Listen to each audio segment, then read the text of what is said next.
running here in the Four Corners Maiden. Right out to the lead is the Vault Legend Swamp Thing, followed by Good Gravy and Jackie Brown closely for third. Break of two, that's Mr. Mint Chestnut in fourth.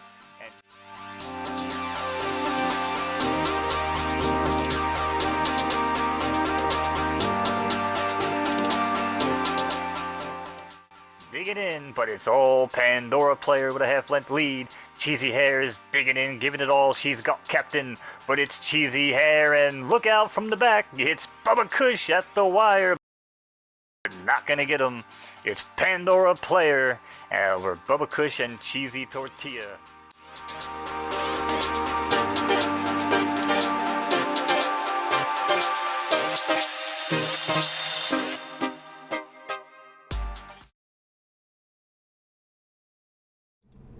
What's up, my fellow NFT collectors and horse racing fans? It is Foes Day, as you can see by Mo's screen. Thanks for hanging out with us. It's also Derby Day. We got the Derby starting in about 4 minutes, so we started early today so we can go through all the horses before the race starts. Shout out to Mo. Knowz is in the building to call the races, as always. What's up, Mo? How you feeling over there with your Foes Day graphics?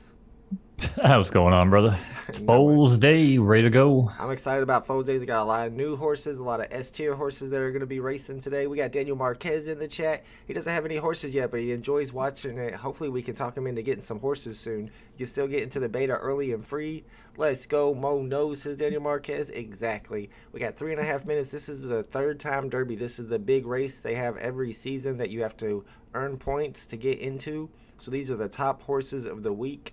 Let's go through and check them out. Starts in 3 minutes, and it's going to be a yielding track and 10 furlongs for this race. We got Dirty Girl from Wolof the Bandito, Attilish Slop from Big Brain Stables, Evergreen, a S+ tier horse from Wolof the Bandito. We got Queen's Fella from Nedreg, Ocean Grown from Wolof, Queso Secreto, I think is the name, from Golden Stables. We got Brando from Golden Stables as well. Arachnophilia from Silk Road, Prometheus from Balthazar. We got Aurora Borealis. I know it's a real thing. Aurora Borealis from Hazy Hill Borealis, Racing. yeah. Yeah. And Karma Police from Secretariat Stables. Fruity Pebbles R4 from Soulmate. You got an S+ here. Rainbow Eagle from La Playa Farms. Black Widow from Hazy Hills. Hot Crumble from Grape Syndicate. Rainbow Jocko from La Playa. And another S+, Lady Stardust there from Wolof the Bandito. There's Wolof in the chat. Good luck in this race. I know you got some big horses in this one. What's up? Dane K is here. Dane K is about to have a new horse that's breeding. We're going to be checking it out because it's the brother or the sister to one of my horses. We want to compare the foes to see how they came out. See which one came out better. All right, guys, this is a big race, y'all. This is 17 horses in this one. Like I said, you had to earn your way into it. It's the third time Derby. We had to go early. We had to go early for this one. And as soon as this race begins, I guess it's 1 minute. 1 minute afterwards, at the top of the hour here, 7 p.m. Eastern Standard Time, the season switches over. So my pregnant horse, my pregnant mare, will give birth, and we'll find out if I get another S+. It's the same parents as my Ika Mouse horse, and like I've been talking about for a while now, and about 3 minutes, all 4 of these S-tier horses of mine will be available to race. So Mo's also got some horses that are going to be able to race starting in about 3 minutes. So we're both going to try to get those horses into races that are happening in the next 2 hours as soon as that 7 p.m. mark hits, because you can't enter them into races until that next season begins, and it's just about to begin in like 2 minutes, y'all. So I'm excited to see how my next foal comes out. I'm excited to see how all 4 of these new horses run. And I also got Harley Quinn in a big race. I think it starts in about 14 or 15 minutes. Harley Quinn is my other S-tier horse. So we got a lot going on today. It's Foes Day. The market's going to be popping. If you're trying to pick up some horses off the market, keep your eye on the marketplace. People will probably be listing them then for pretty cheap so they can get more room in their stables. All right, now we might possibly get rugged on this one, guys, because there is a race at 7 o'clock as well. Sometimes when there's 2 races there within 1 minute of each other, it won't go off and we won't be able to watch the race. If that happens, sorry, we'll probably just watch the 7 p.m. one if possible, and then we'll have to go back and see who won the Derby. I think that happened to us on the Derby last week, didn't it, Mo? Pretty sure it did, yeah. And then the week before that, Mo got rugged. You had to call it. And I had to call the race. Hopefully that doesn't happen again. What's up, True Stoners in the house? I know True Stoners ready for Foes Day. Hopefully you breed some big monsters today. I'm trying to get an SS- in my stable, bro. All right, guys, 20 seconds to the big race. This is the big one.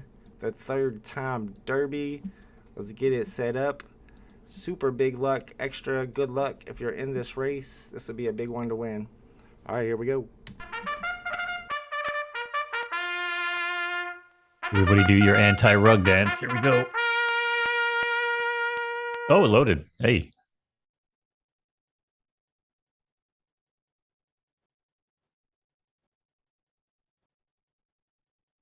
All right, race fans. For the first time on Saturday Night Races, I actually get to call the Derby.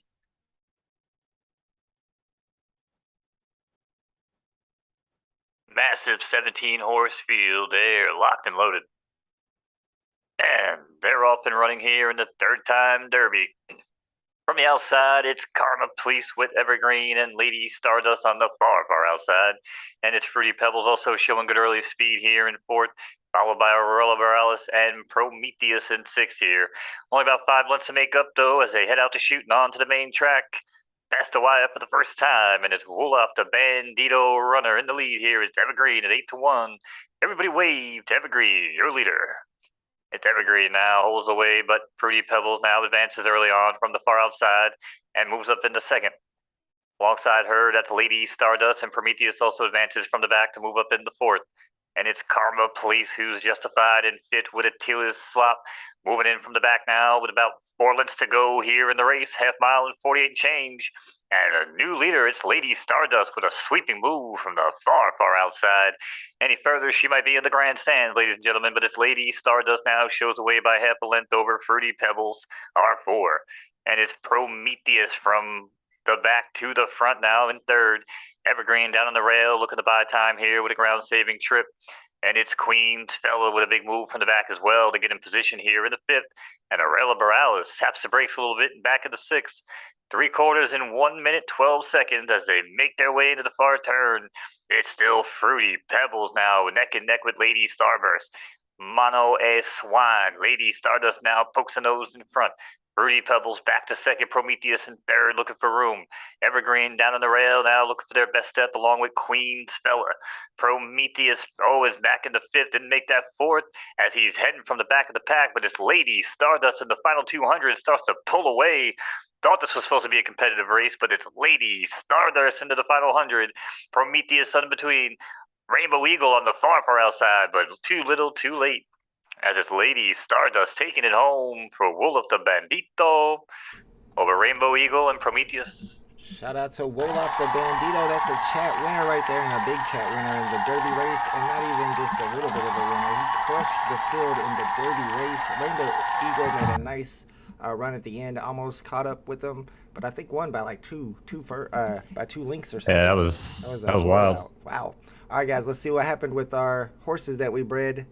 My new horse should be here somewhere, right? Let's see. I'm looking for my new horse.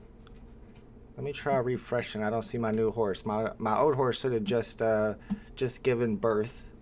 What's up, Greedy One in the house? Let's go. Yeah, that horse did smoke him. There's Wolof right there. Congratulations to Wolof. That was a big win. I'm looking for my new foal. I don't see my new foal. Oh, Cheesy Hair's foal. Oh no, it's a S tier. See, I bred the same horse, my horse Cheesy Hair, with the same stallion. That gave me Eka Mouse, which was an S plus. I figured I'd try it again, but this time I got the S tier horse. Ooh, that's a little scary. But we do got 4 new horses here that are ready to race. We're gonna start putting these into races. I think the best thing to do here when you're racing your horse for the first time is to go back and look at the parents and see what distances the parents prefer to run at. The mare here, Chocolate Rigatoni, has never raced, so we won't be able to get any information there. I guess we can go with what Paul Bunyan preferred. That's the stallion.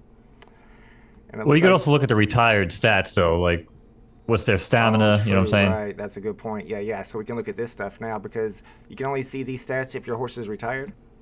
So let's see, he preferred the start, which would make me think that he's more of a sprinter there because he got an S- on finish. Not a lot of speed either. Let's see what the mama looks like. Chocolate Rigatoni has an S on start as well, only an A+ on finish. Doesn't look like great stats, but I like that S on start. All right, so I'm thinking it could be a sprinter. Let's try Top G at a sprint. All these horses might have the same parents because I sniped a lot of them. Oh no, actually, these are all come from different stables.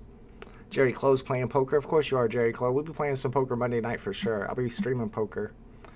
All right, that was Top G. We're going to try Top G at a sprint. He prefers a firm distance. I mean, not a firm, but a firm track, firm surface. And basically, I want to find a race that's going to happen during our stream. Let's go 11 furlongs. I thought he was going to be a sprinter, though. Let me look around. See, we don't have many options here. Let's go ahead and run him at 11 furlongs. Let's get into this money maiden with the Top G. Shout out to all you Top Gs out there. Pell Arrow. Top J, my Bugatti. Mo is definitely a Top G. We already know that. Omi Billionaire has a sister, but an S- instead of an S tier. Ouch. Man, you shouldn't have gave me your S tier. I feel bad, bro. It's too late now. I done named it Omi Billionaire and everything. All right, let's check the parents for Pell Arrow. This is one of the horses I sniped. It is a Tony Rigatoni horse. Let's see what. Oh, she's a runner, never ran. S- is all around, A+ on temper, and I think Tony Rigatoni is S+ is all around. So it doesn't really tell us a whole lot there. We're just gonna throw her in a race, throw him into a race, and see what happens. These are all coats actually too, all four of these new horses. But luckily my S+ is a filly.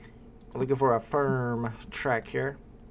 We can get into this maiden race that starts in, oh, that's at 8:01, so we got an hour. Yeah, let's get into this race. Actually, that's a soft track. I would prefer firm, but we got no other options here. We could run against ourselves. You can actually enter your horses, more than one horse now, into the same race, which is a new update. They just started a couple weeks ago, so we might end up doing that. We'll let them run against each other a little bit. I'm happy to get to build the stable now. Let's go, Dan K. Yeah. Oh, it's a filly, so that does help. Yeah, fillies are definitely more valuable. You can tell by the prices on these horses. All right, my next one is Joker. That's Harley Quinn's brother. Comes from my horse Cheesy Hair, which is a S+ speed, S+ stamina, but S is everywhere else. Let's see what Amastan was. S+ finish. Finish is usually more of a distance horse. So let's try to run, let's see where Joker's got available for him. We would prefer a firm track. Man, all of these all have the same preferences, I guess. They all like, what is it, right and dirt. Do I want to run them in the same races? Let me go ahead and throw Joker into this bigger maiden so I don't have them all running against each other. And I got one more. Let's see. Omi Billionaire, the one we were talking about. Dane K, we're going to go check your new foal, Omi Billionaire's sister, and see what they look like, compare them with each other. They have the same parents here. It's Omi Millionaire. That's Dane K's horse. The S+ start and an S on heart, and then Poppy Tart. Ooh, SS- on the temper, S on start, S on speed and finish. Pretty good looking match right there. All right, let's run Omi Billionaire. Pretty much any distance is fine. Also a right dirt horse. They're all right dirt. I guess I'm going to run them in the bigger maiden. We only got two options here. I'm going to have all my S tiers running in two races, pretty much. That's all good, though. Harley Quinn, also a right dirt firm horse. Man. All right, so those are my new horses. We're going to go back and check Dane K's horse, too. Let's see what the races are looking like. We don't want to miss anything. We got one coming up in 1 minute and 40 seconds. I think this is the one that I got Harley Quinn in. Yeah, Harley Quinn's in this race. Probably already also got some homies in the chat in the race as well. Let's go through the horses. This is going to be a 5 furlong race, so it's going to be a sprint. Let's get our clock pulled up so we don't miss it. We got Pixie and Murray, 5 from Premier Stables. Ollie on Telly from New York Digital. We got Barals from Golden Stables. Pico Lino from Nacho Libre. Harley Quinn, that's my horse. She's got 1 win so far. Not much. But I do like her at 5 furlongs. She's been doing good at 4 furlongs, and I haven't ran her at 5 yet. Next, we got Bombix Mori from Silk Road Stables. Dusky from Trailblazer Stables. Fala Foal from Grape Syndicate. Omastan Soz from New York Digital. Jupiter Jazz from Grape Syndicate. Silk Souk from Silk Road Stables. And Daring Heat from Grape Syndicate. I don't see a lot of homies in this one. I got to pull through and get the victory here so we can get a chat winner in every race. We already got one in the first race. Now all the pressure's on me. Oh, man. Harley Quinn's got to pull one off here. All right, guys. After this, we're going to go back and we're going to check Dane K's horse as well. And I'm going to find a new horse to breed my mare that I've been breeding, the Cheesy horse that I've been getting some good foals from. It's time to switch up the stallions. We're going to pick a new stallion this week and breed her again. Maybe we'll get another S+ if we get lucky. All right, guys. Good luck if you're in this race. Here we go.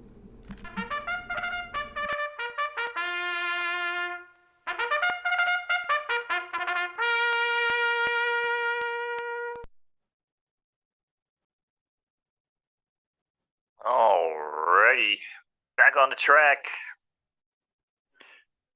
Trying to drink my coffee here. It's post time.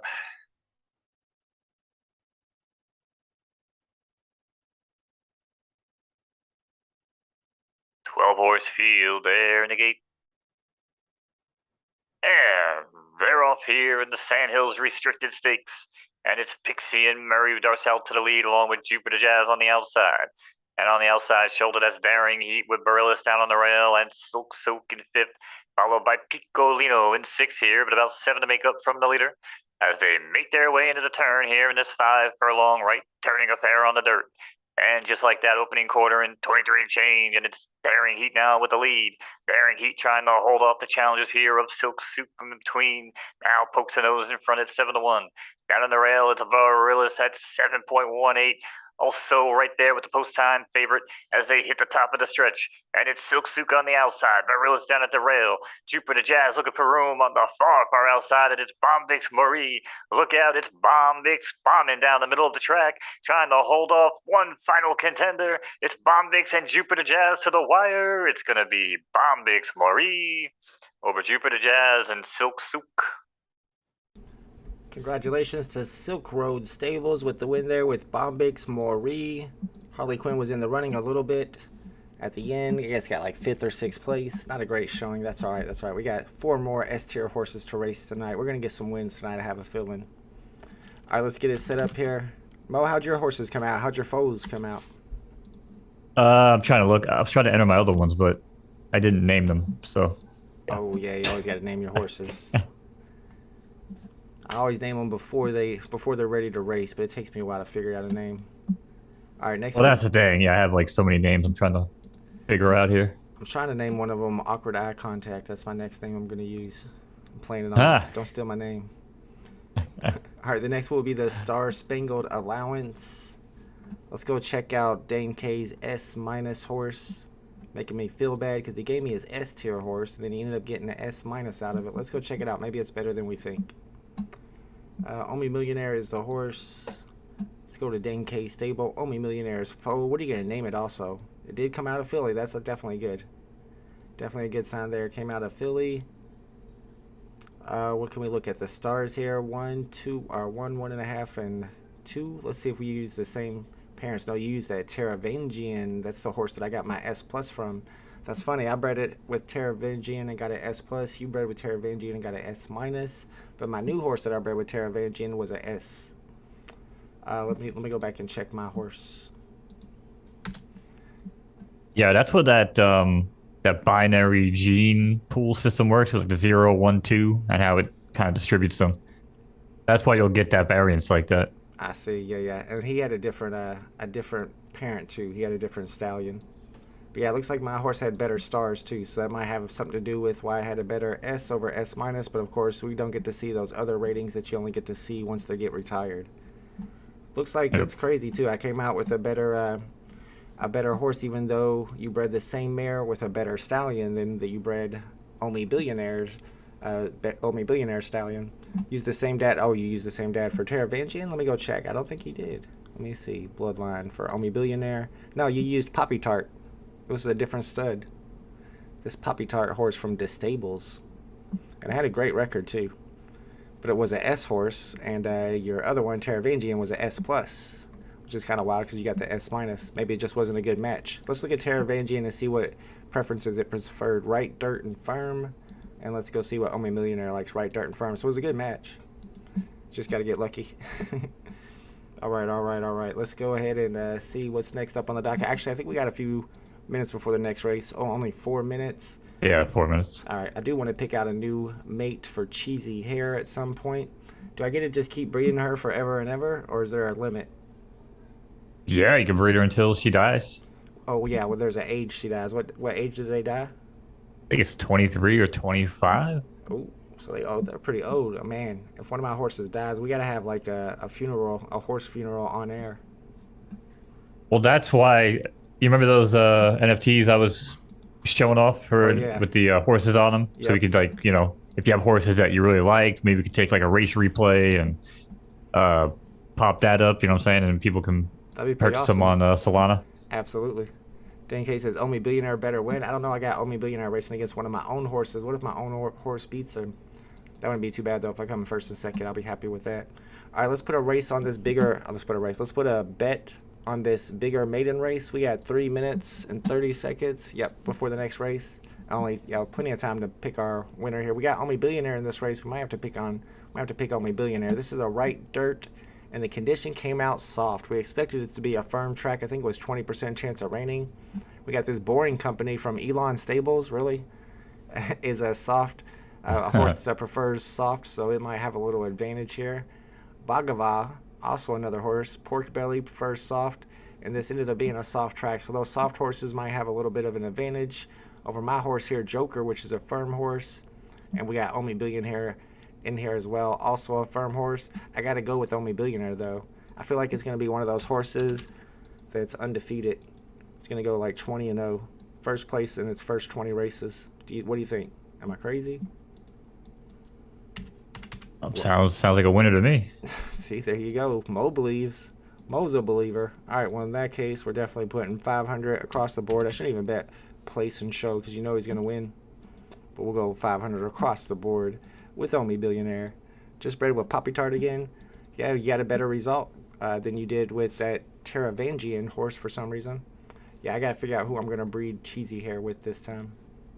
But let's get this next race pulled up. Let's see who's in it. This is the Star Spangled Allowance coming up. An 11 furlong race starts in 2 minutes. And I got one of my horses in here. Clashed is in this one.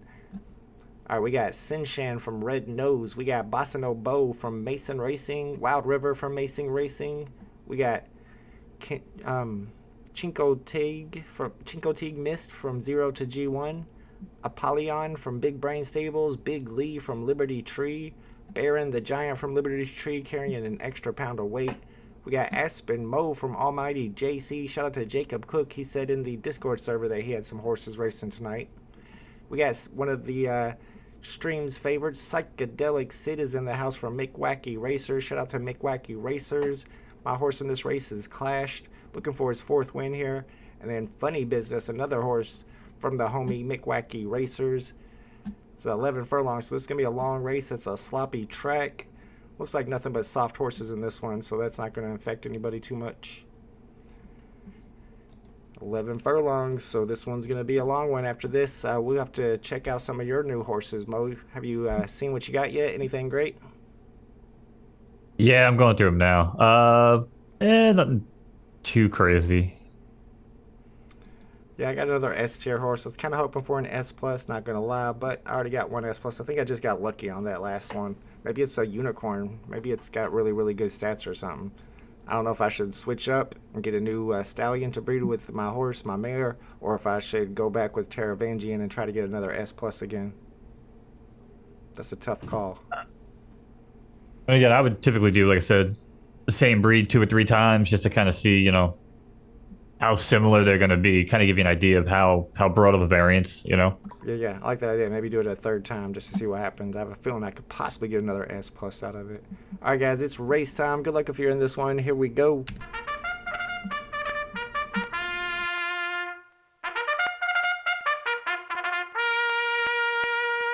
Right, horses are at the gate.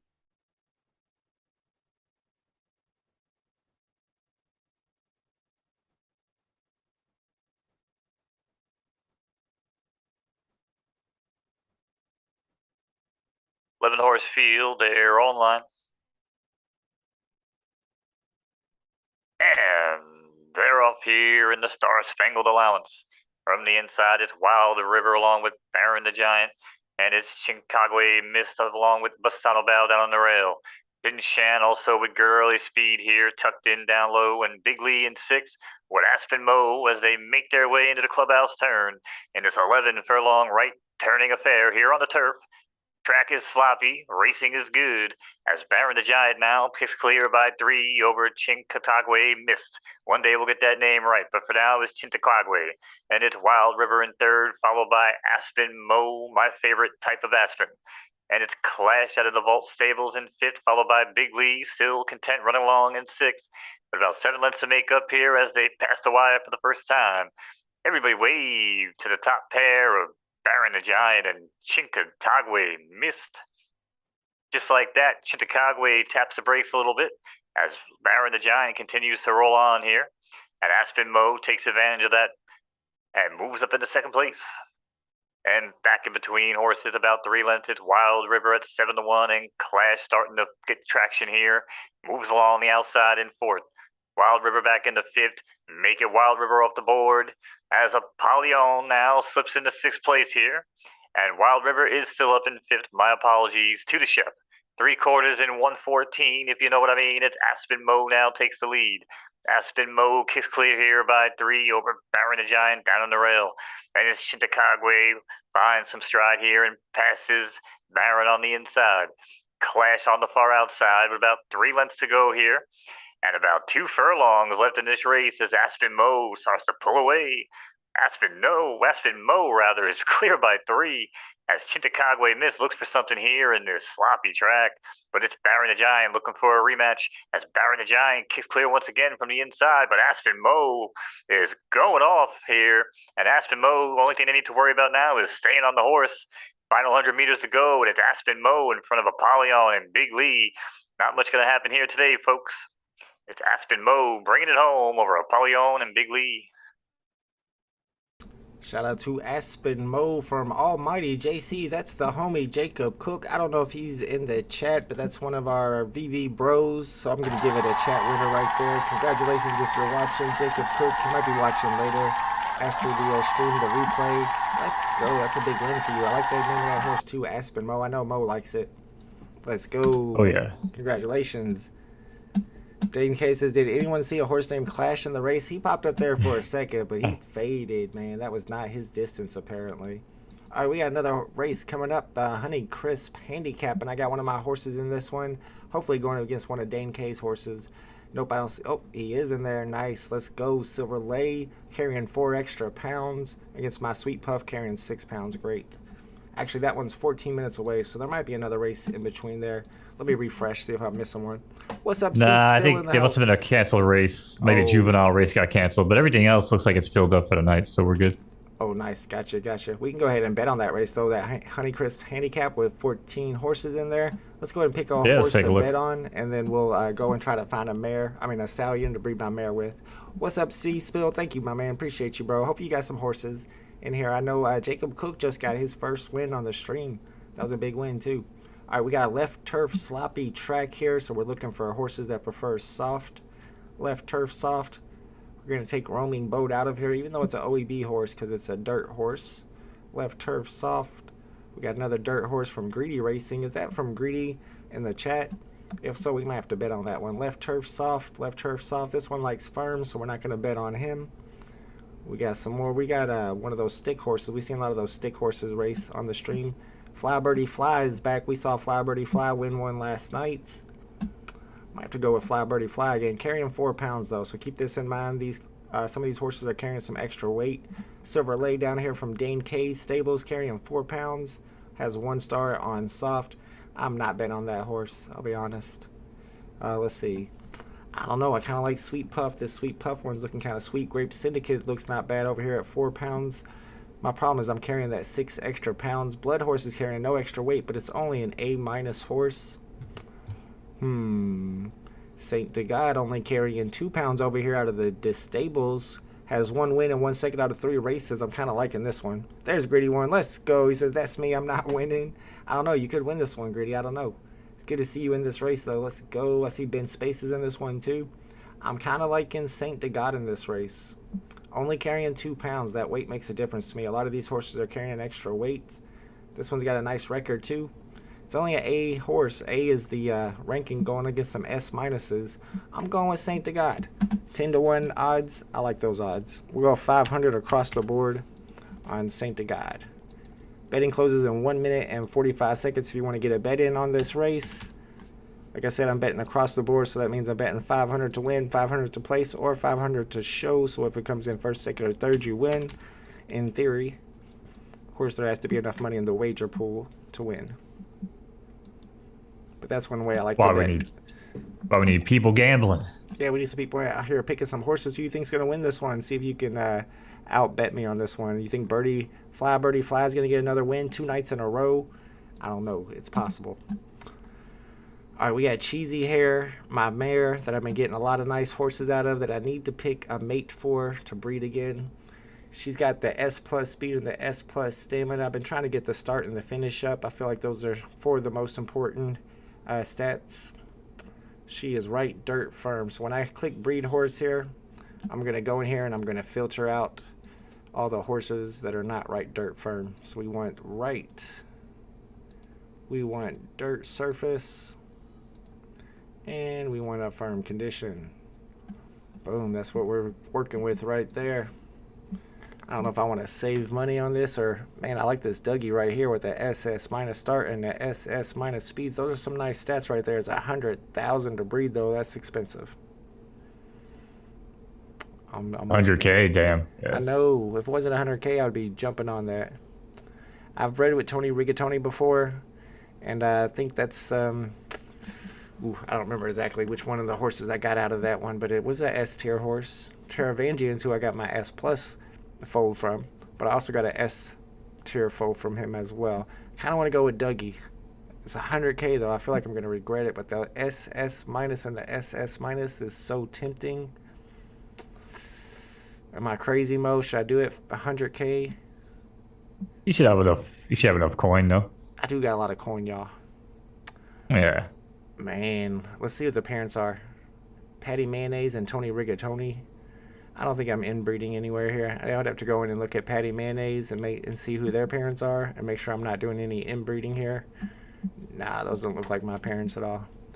And I know Tony Rigatoni has different parents. All right, let's do it. 100K.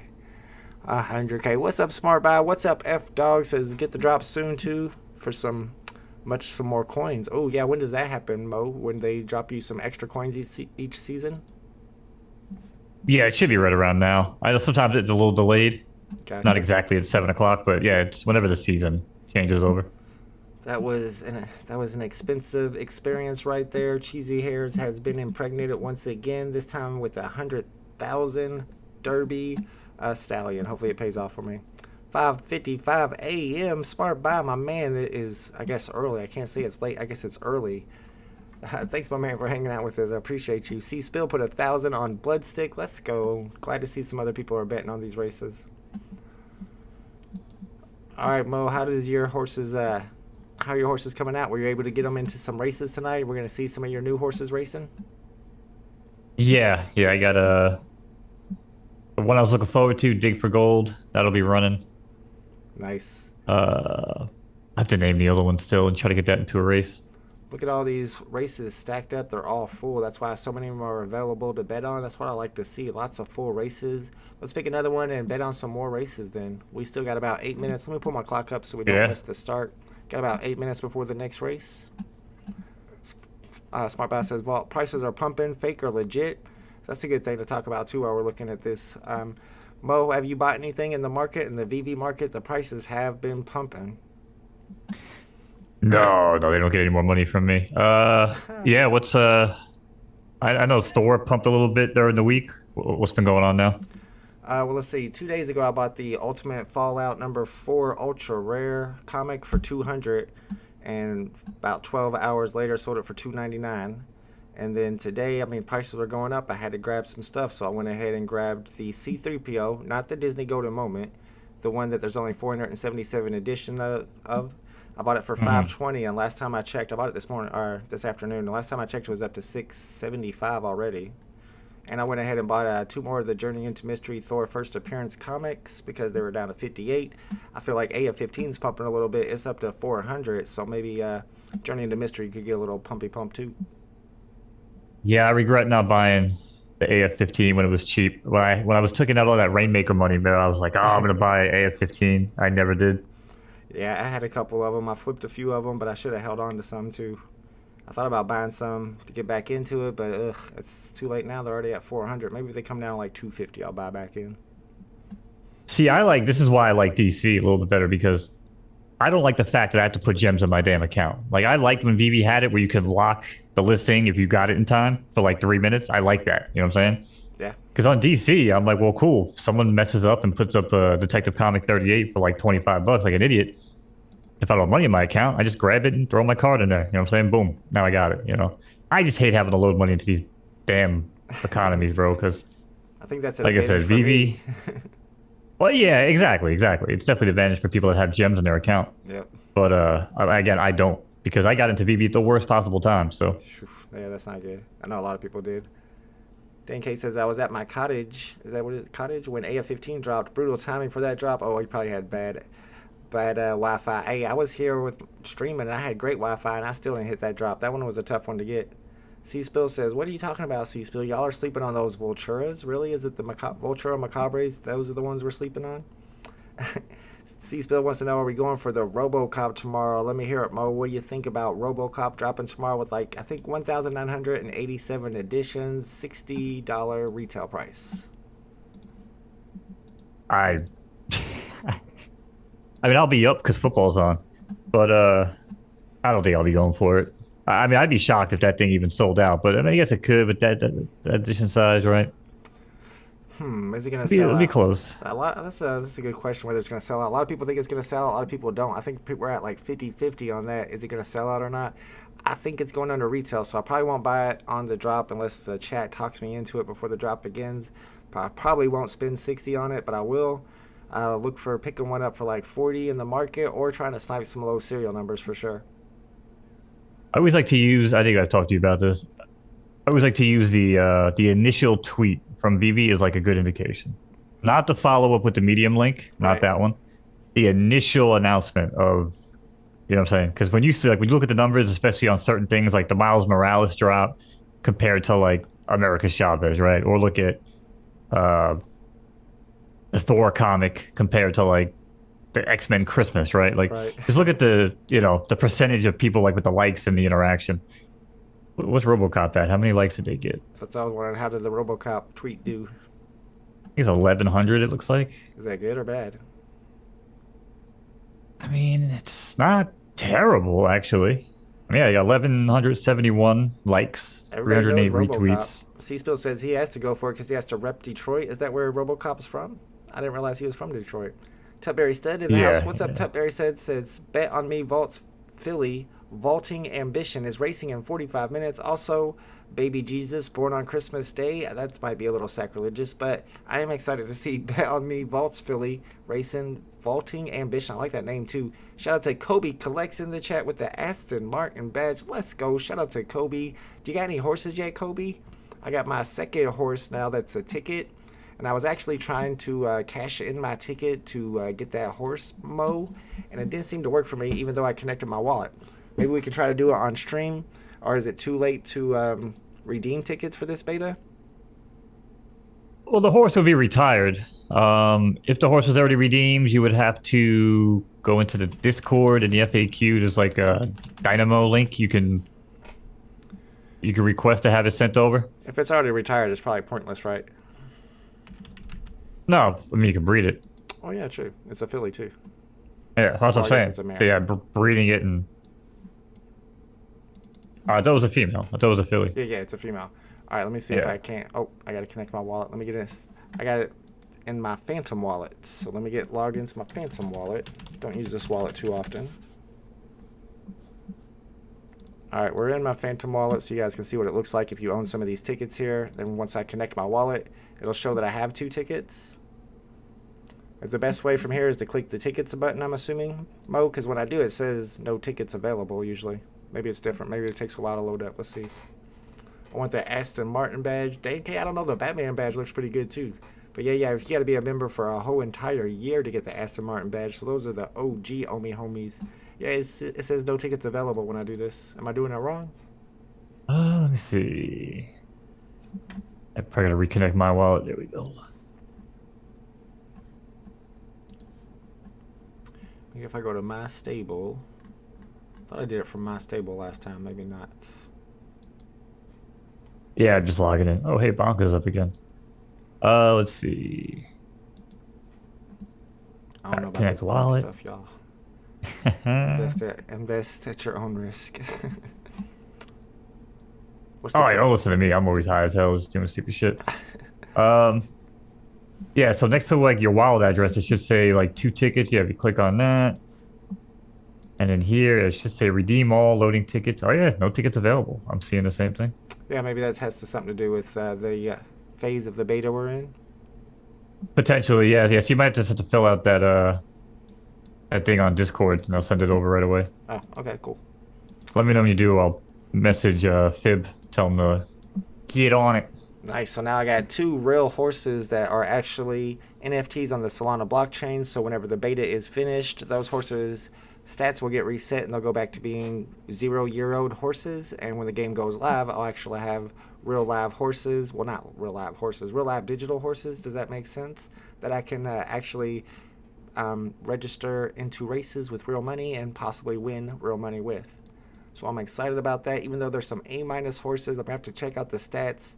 Definitely going to have to invest in some breeding when the time comes and try to build up my stable with those 2 horses. Best horse in my barn's an A-, brother. Runs handicaps like a champ. Yeah, I know I got to get better at these handicap races. Speaking of handicap races, we got the Honey Crisp handicap getting ready to start in 10 seconds, y'all. Good luck if you're in this race. Here we go.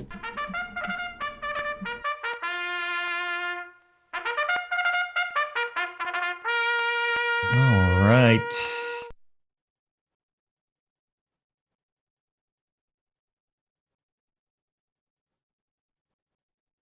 Horses are at the gate here. It's post time on Saturday night at the races. And butthole surfers are trending on Twitter for some reason. But back to the action.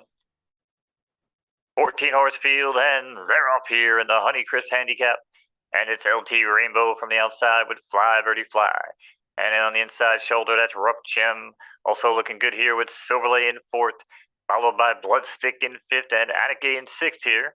With about 7 lengths to make up as LT Rainbow has just flown out to the lead here today.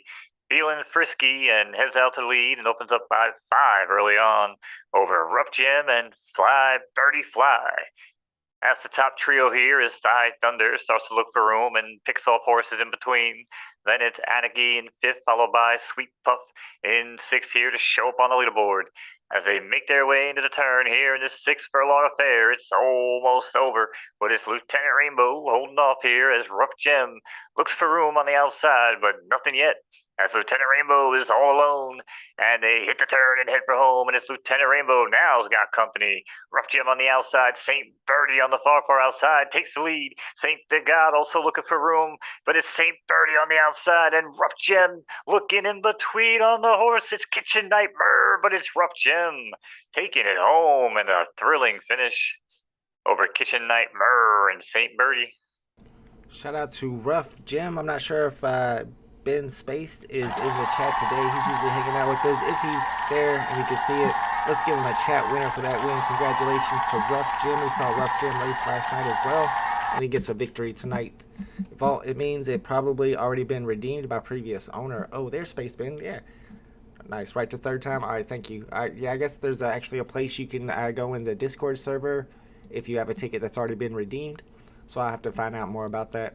Because I do want to check out that filly, maybe do some breeding, experimentation with that horse. All right, we got another Money Maiden coming up in about 1 minute and 35 seconds. This is an 8 furlong race on soft condition. You got Alpha Beta from New York Digital, Wet Swiffer from Soulmate Stables, Athena's Dawn from Pocono, Smoking Chiba, Mo's favorite horse from New York Digital, Papa Smurf from Soulmate Stables, Going Gone from Soulmate Stables, Fortuna from Golden Stables, Int Nasty from La Playa Farms, Mrs. Galibier from Pocono, River Song from New York Digital, Straight Outta Money from D Stables, and Lesser Polition from Grape Syndicate.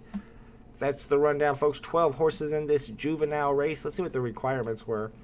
Age 2 horses. It's a maiden race, so only horses that have never won a race before. You're going to see a lot of horses. I guess every horse in here are all age 2 horses. These are all horses that just became available to race for the first time today. We're going to see which one is the fastest. Pretty soon we're going to have a couple races here with a couple of my new horses in it. Hopefully we'll see some of Mo's new horses racing tonight as well. Hopefully some people in the chat got some new horses racing. We got lots of good races tonight. We got a lot of them that are full. A lot of these races are going to have 12 horses in them. Lots of people playing the game. Lots of new horses being bred. And there's probably going to be a lot of good horses on the marketplace. So if you're trying to pick some up, keep your eye on the market. All right, guys, it's race time. Good luck if you're in it. Yeah, a quick reminder too. If you do get a horse that's been redeemed, like Volt has, it doesn't take long. So if you fill out that form and then just kind of ping Fib in the general chat, he'll get on it pretty quick. So don't feel like it's going to take a week. Usually pretty quick. And now back to the races. Horses are at the gate. 12 horse field, locked and loaded. And they're rolling here in the DGen Money Maiden race 2. And it's Fortuna gets the better of it here with Alpha Beta down on the rail. And on the far outside, that's Straight Out of Money in 3rd. Then comes Wet Swiffer in 4th. And Athena's Dawn in 5th, followed by Nasty's in 6th here with about 7 lengths to make up. As they make their way into the clubhouse turn in this 8 furlong left turning affair on the turf. Soft track, and Alpha Beta's loving every second of it. As Alpha Beta continues to show the way here, but now challenged on the outside by Fortuna with that awkward eye contact. And just like that, Fortuna's now your new leader. And Straight Out of Money, also looking for room here, moves up into 2nd. And back for 3rd, that's ENT, Nasty, and Alpha Beta. On-time leader slides back to 4th on the rail. And it's Wet Swiffer and Smoking Chiba in 6th. And Smoking Chiba's got some work to do. Half mile and 48 and change. And it's Straight Out of Money, neck and neck here with Fortuna and ENT Nasty as this trio continues to show the way. And down on the rail, Wet Swiffer advances from the back of the pack along with Papa Smurf. Smoking Chiba content with 6th, but now it's passed by Going On, and they better get going somewhere. 3/4 is in the books. Hit the top of the turn, and they head for home, and it's Straight Out of Money with the lead. Wet Swiffer down on the rail. Fortuna in between horses. Straight Out of Money on the far outside. 1, 2, 3 amigos. It's Wet Swiffer into the final 100. It's Wet Swiffer by a nose, and Fortuna the challenge, and it's going to be Fortuna at the wire. Bringing it home over Wet Swiffer and Straight Out of Money. Shout out to Golden Stables with Fortuna by a nose. That was a close race. Wet Swiffer almost had the win, comes in 2nd. We got Crispy Tacos in the house. What's up, Crispy Tacos? Let's go. Golden Stables gets the race. That's the top stable. We need to check the leaderboard. It was getting pretty close last time we checked the leaderboard. Might not be the top stable anymore. Soulmate is getting close to passing for number 1. All right, let's see what races we got coming up next. I'm excited to see some of these new horses of mine racing. I think this is one of the races they're in as well. Or no, I got one horse in here, Lemon Sour Puff. It's going to be a 12 furlong race starting in about 2 minutes. And there's only 6 horses in here, 2 of which are mine. Ben Spaced has a horse in here as well.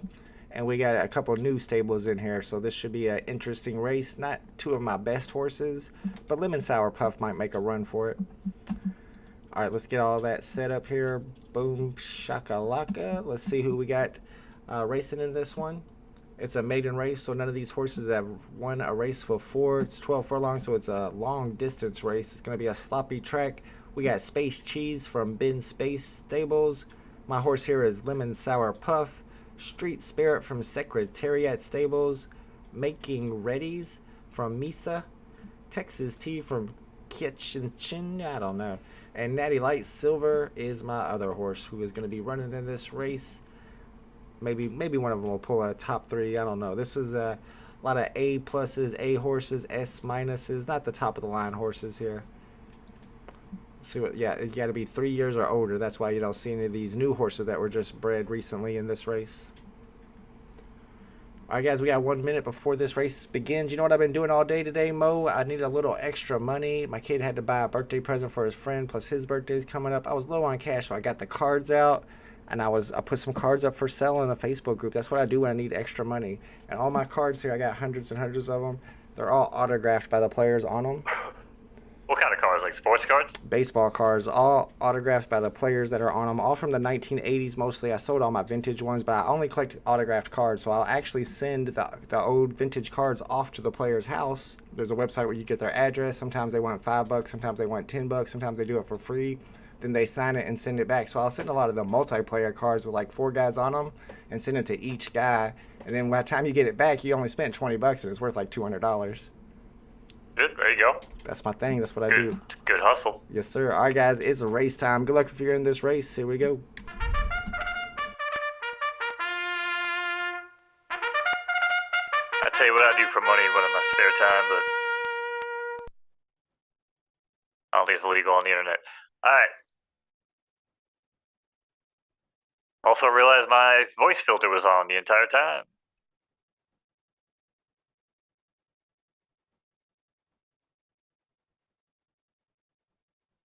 Six horse field there in the gate.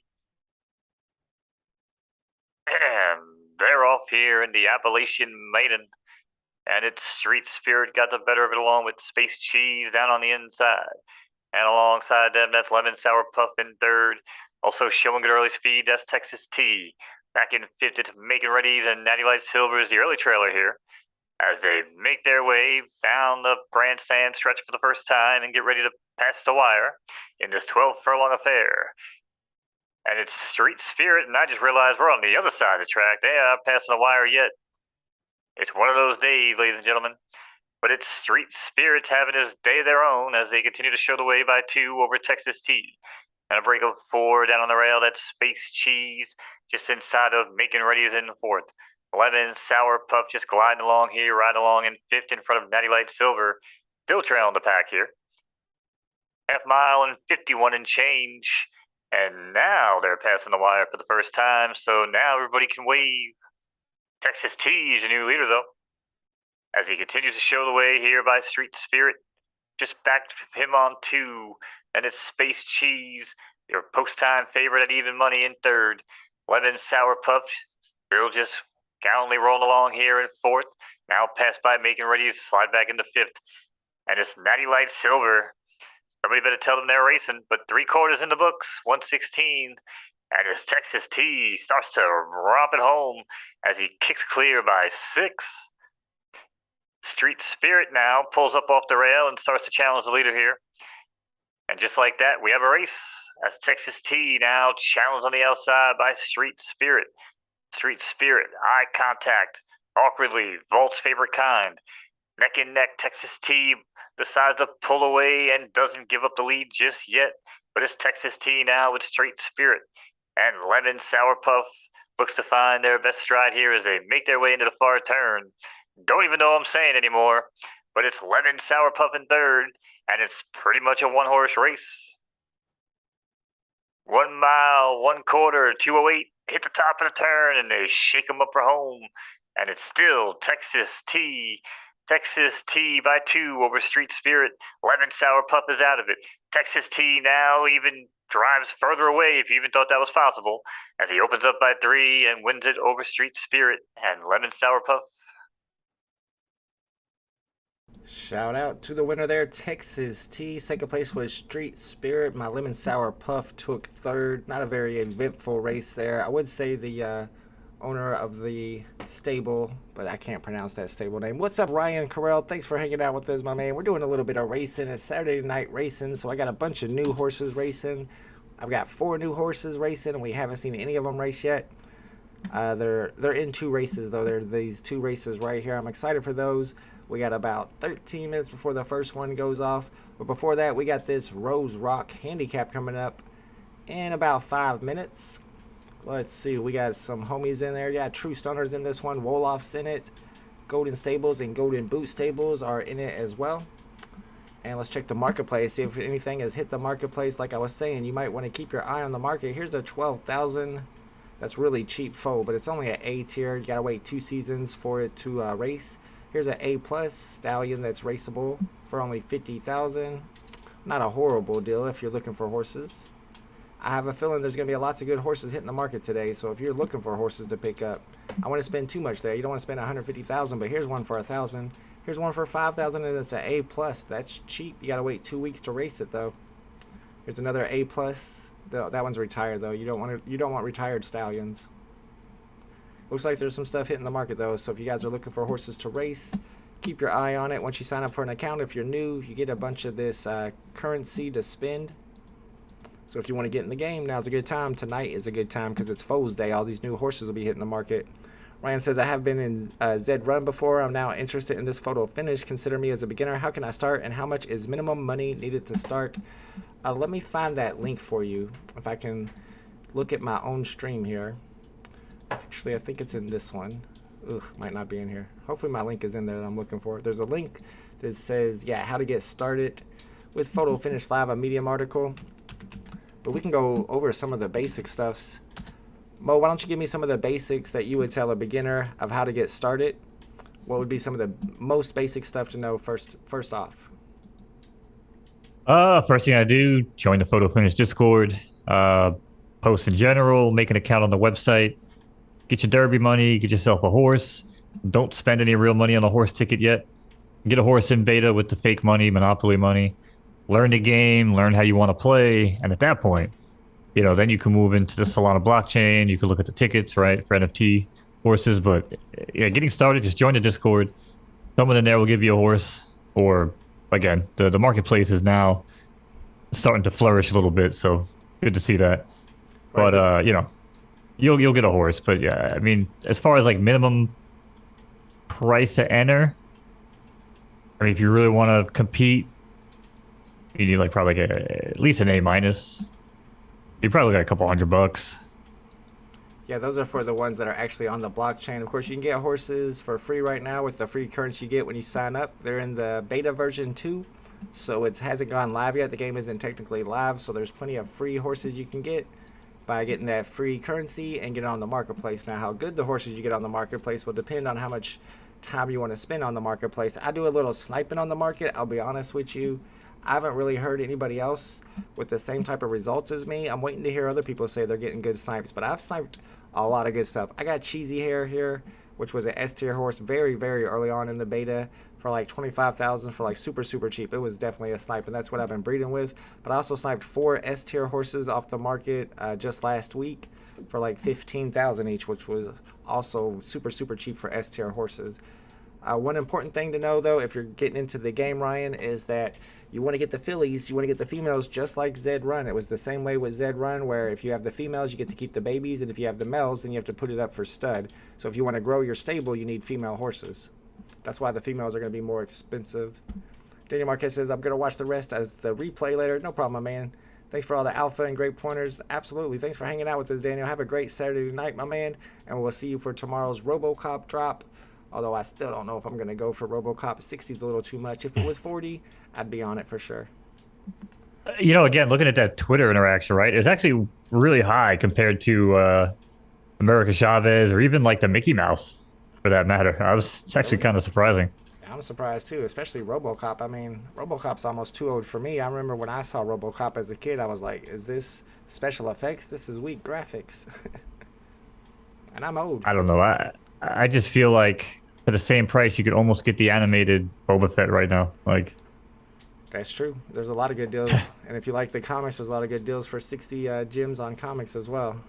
I think I'm doing all right with that C-3PO that I picked up to flip. I just don't know if I should wait till it keeps pumping to flip it. Do you think the market's going to keep pumping with no cash out now? Or do you think people are going to FUD and it's going to go down? You ever see the movie Bronx Tale with Chaz Palminteri? Probably a long, long time ago, but I don't remember it. Yeah, it's a little kid from Bronx, Collegio C. But anyway, when he gets older, Chaz Palminteri, he locks the biker gang in the bar, right? Because he goes, oh, you want to leave? Now you can't leave, right? Right. That's what Vivi does. They're like, oh, now you can't leave. But yeah, I mean, I think prices will pump a little bit. Because I think people have no choice. Like, what the hell are they going to do? That's what I do. All right, guys, race time. Good luck if you're in it. Oh, we got a race coming up.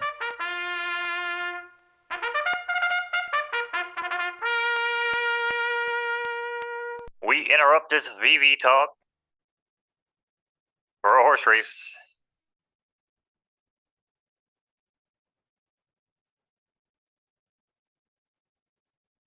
And They're off here in the Rose Rock Handicap.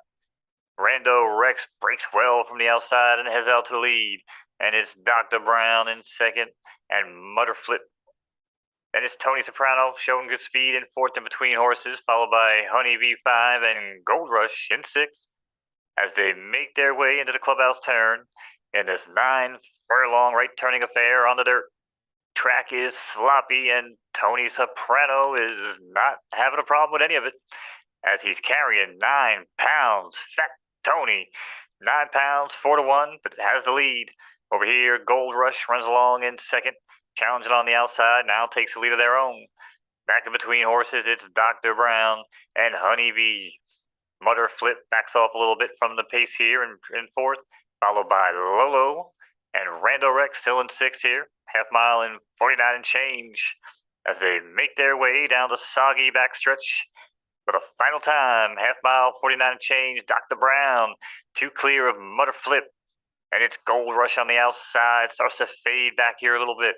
Lolo looking for their best run late, starts to pick off horses and moves into fourth.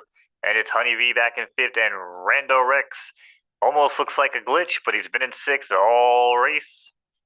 Back to the front, it's Dr. Brown. Dr. Brown now challenged on the inside by Mutterflip. Mutterflip looking to run on by and does just that, and now takes the lead. Mutterflip as they hit the top of the stretch. It's Mutterflip shows the way. Gold Rush looking for one final surge on the outside and has it. Gold Rush now has the lead.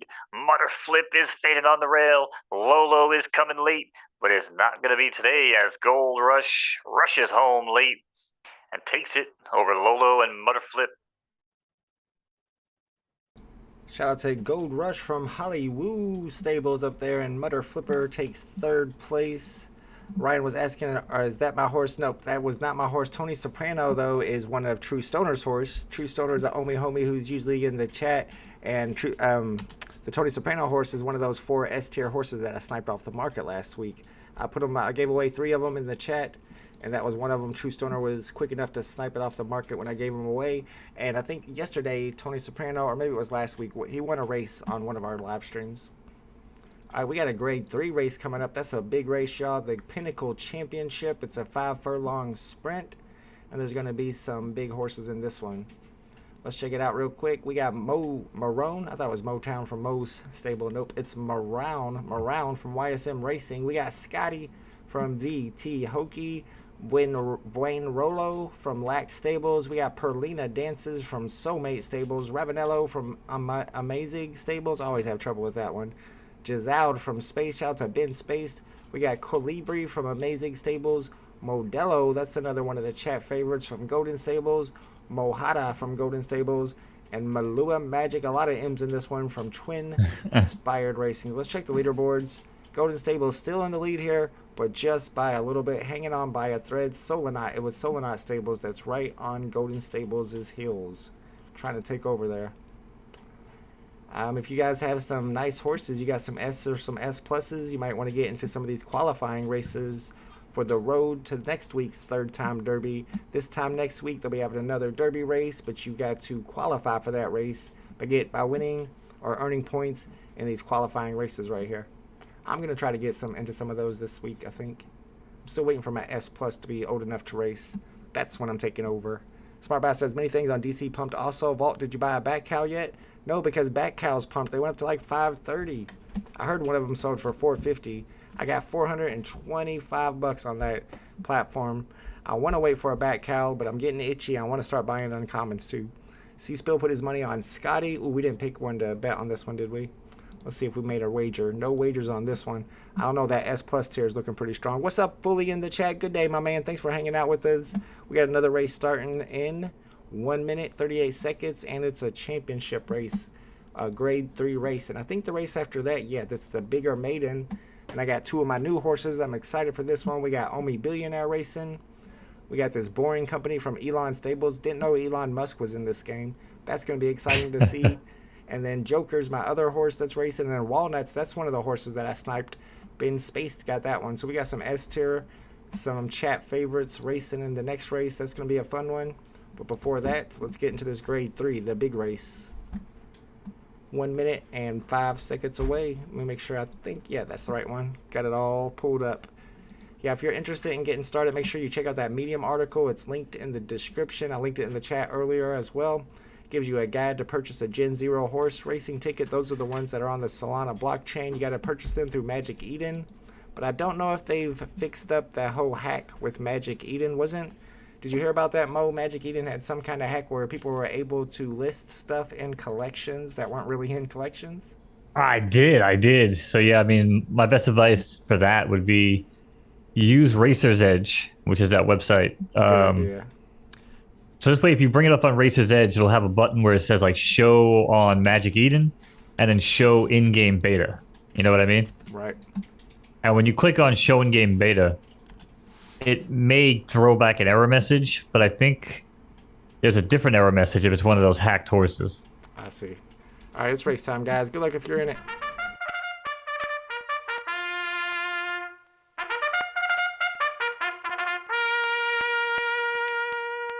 All right. It's post time. Photo finished live. Major race. 10 horse field there in the gate. And they're off here in the Pinnacle Championship Grade 3. And just like that, it's Marone who darts out to lead along with Ravanello. And it's Malua Magic on the outside, followed by Buen Rolo down low. And Modelo's back in 5th as Giselle rounds out the top 6. Only about 5 lengths off the leader, though, as they make their way into the turn. In this 5 furlong left turning affair on the dirt. Track is good, and so is Ravanello. As Ravanello starts to make their way around this far turn and now leads by 4 over Buon Rolo down at the rail. And it's Marown who now looks for their best stride here as they got very little time to do it. And it's Ravanello now as they kick clear and head for home. Ravanello by 2. Marone down the center of the track. Perlina dances out of the Perlina majestical mare, I believe. But it's from the center of the track. It's Marown and Perlina to the wire. But it's going to be Marown bringing it home over Perlina and Modelo. Shout out to YSM Racing Club gets the victory there in that Grade 3 sprint. That was a close race, too. It always seems like those horses that start off in the front on those sprints, they always fade off at the end.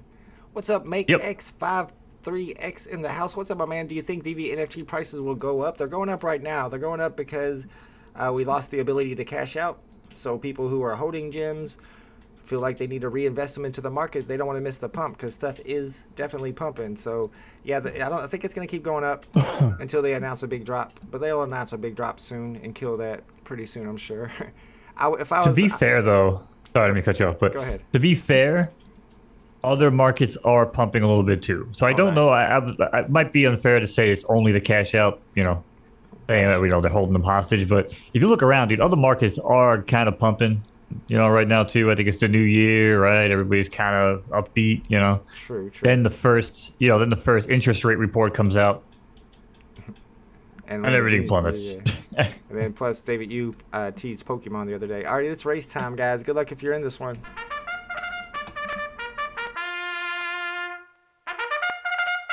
All right, horses are at the gate, and I must be the only person in the world who doesn't care about Pokemon.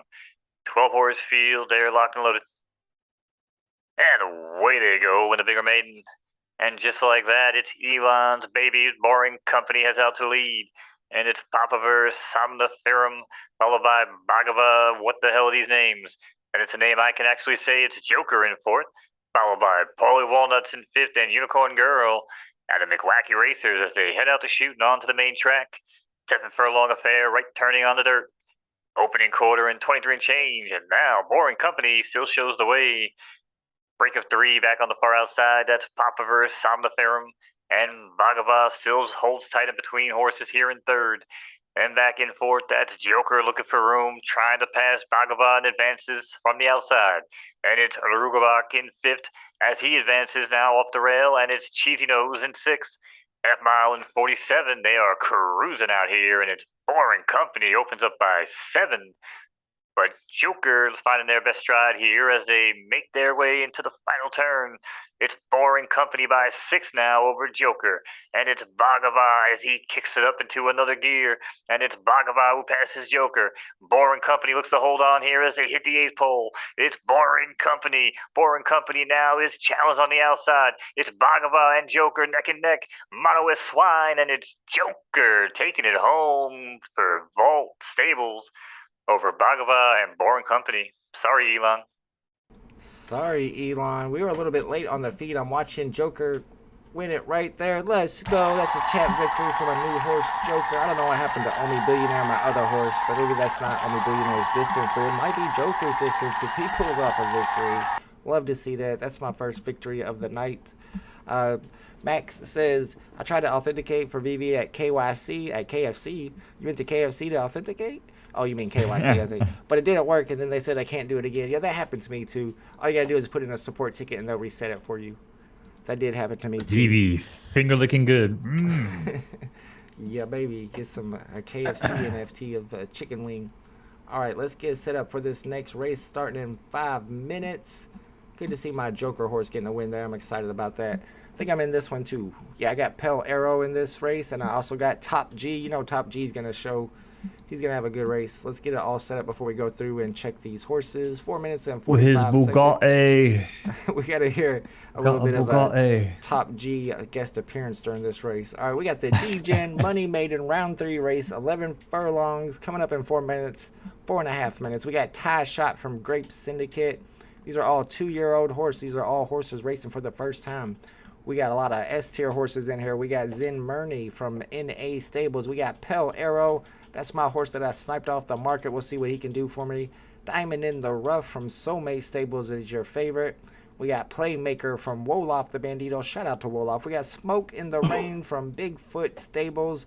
That's Moe's stable. I don't know what this A-tier horse is doing in this race with all these S-tier horses, but we'll see what happes. We got Don't you worry about it. Oh, we'll see. Don't you worry about it. We shall see. Wall Street from New York Digital Racing. We got, I'm going to say, is it Hovey or is it Jovi? I'm going to go, or Jove. I'm going to go Hovey. I don't know if that's right. From Golden Stables, we got the Top G. That's my horse. And we got Aphrodite from New York Digital Racing. Glade Falcon from La Playa Farms. And Marcella from Golden Stables as well. A lot of good horses in this race. 2 of my horses are in this race. It should get interesting, y'all. I'm excited for this one as well. I won the first one with my big horse, my new horses in it. Let's see if I can do 2 in a row. I will be excited if I do. Max says KYC, not KFC. Yeah, no problem. KFC sounds good, though. Either way. But yeah, all you gotta do is put in a support ticket at vv.me and they'll reset it for you. Usually takes them a few days though. And once they reset it, you just gotta start all over. If you're having a problem with your KYC, it's probably because you're taking a picture of one of your utility bills and using that for your address verification. What you should do instead is use a PDF file. What I used was my bank statement. Just log on to your bank account on their website and download the PDF file. But if you can't do that, you can do it through a utility too. They all have websites that you can log into and download your bill as a PDF file. And it's easier for the verifiers to read a PDF file than it is to read your information through a picture. All right, let's check the market. We still got a few minutes before this race starts. Let me get my clock so I can watch. I don't see anything new hitting the market anytime recently. Be nice if it did. I'm ready to snipe some stuff off the market. What I like to do though, if I'm trying to get new horses, is keep my eye on the market throughout the day, and every once in a while something will get posted for cheap that you can just snipe as long as you're the first one to get to it. Dan K said there's a filly 3 years old for 100K on the market. Pretty good deal. At an S minus filly. Ooh, fillies are good. Oh no, Buenos Foes. It is a filly. It's got to win too. 100K. Pretty good. Fillies are expensive. That probably is a good deal. You might even be able to flip that. You could probably buy it and put it back up for 200K. Flip it. Yeah, I'm flipping horses, yo. That's what I do. I bet I could have flipped those S's and got my horse, what's it called? Yeah, my horseshoe up. Let's see what the parents look like. Came from an S and an A-tier horse, no bueno. I don't know, that's not a bad horse at all. 100K is quite a bit, though. I don't know if you want to spend that much. It is fake money, though, so that always helps. Ryan's got some chicken there. Let's go. Can pump out some S-tiers? Yeah, if you breed it right, it definitely can. I gotta clear my throat again, sorry. Alright, betting window's closed for this. A minute 30 seconds. I'd like to go back and bet on some more races. I don't know if I got time to pick one. Let's see. We got time to pick a horse for this Deep South race. I see Ben Space has a horse in here. Maybe we got Tutberry Stud in here as well. Dane K's in here. No, I don't think we got time to pick one. I'd have to analyze it a little bit better. I don't want to waste my money. I gotta be precise when I'm making bets. What's up, Jerry Clow in the house? Just took down another tournament, the Poker Champ. Flip it, I only have 40k in tokens. You need the extra tokens then. Oh yeah, you can't afford it then. It's 100k. Most definitely gonna pick it up on the DL. I hear that. Max says, is it possible that the problem is in my dad's name because it's on the electricity bill and it doesn't say my name? Yeah, that's probably a problem. Yeah, sometimes that'll probably go through. I would still try to switch to a PDF file, but that might be the reason why they're doing that. They're not really specific when they tell you the reasons as why your stuff got declined or whatever. Alright guys, next race is an 11 furlong DGen money maiden, bunch of 2-year-old horses racing for the first time. Should be interesting. Mo says he only breeds horses he has tickets for. Don't want to set false expectations for live. Oh, I'm setting false expectations. I got S pluses and everything. I don't play around. Alright guys, good luck if you're in it.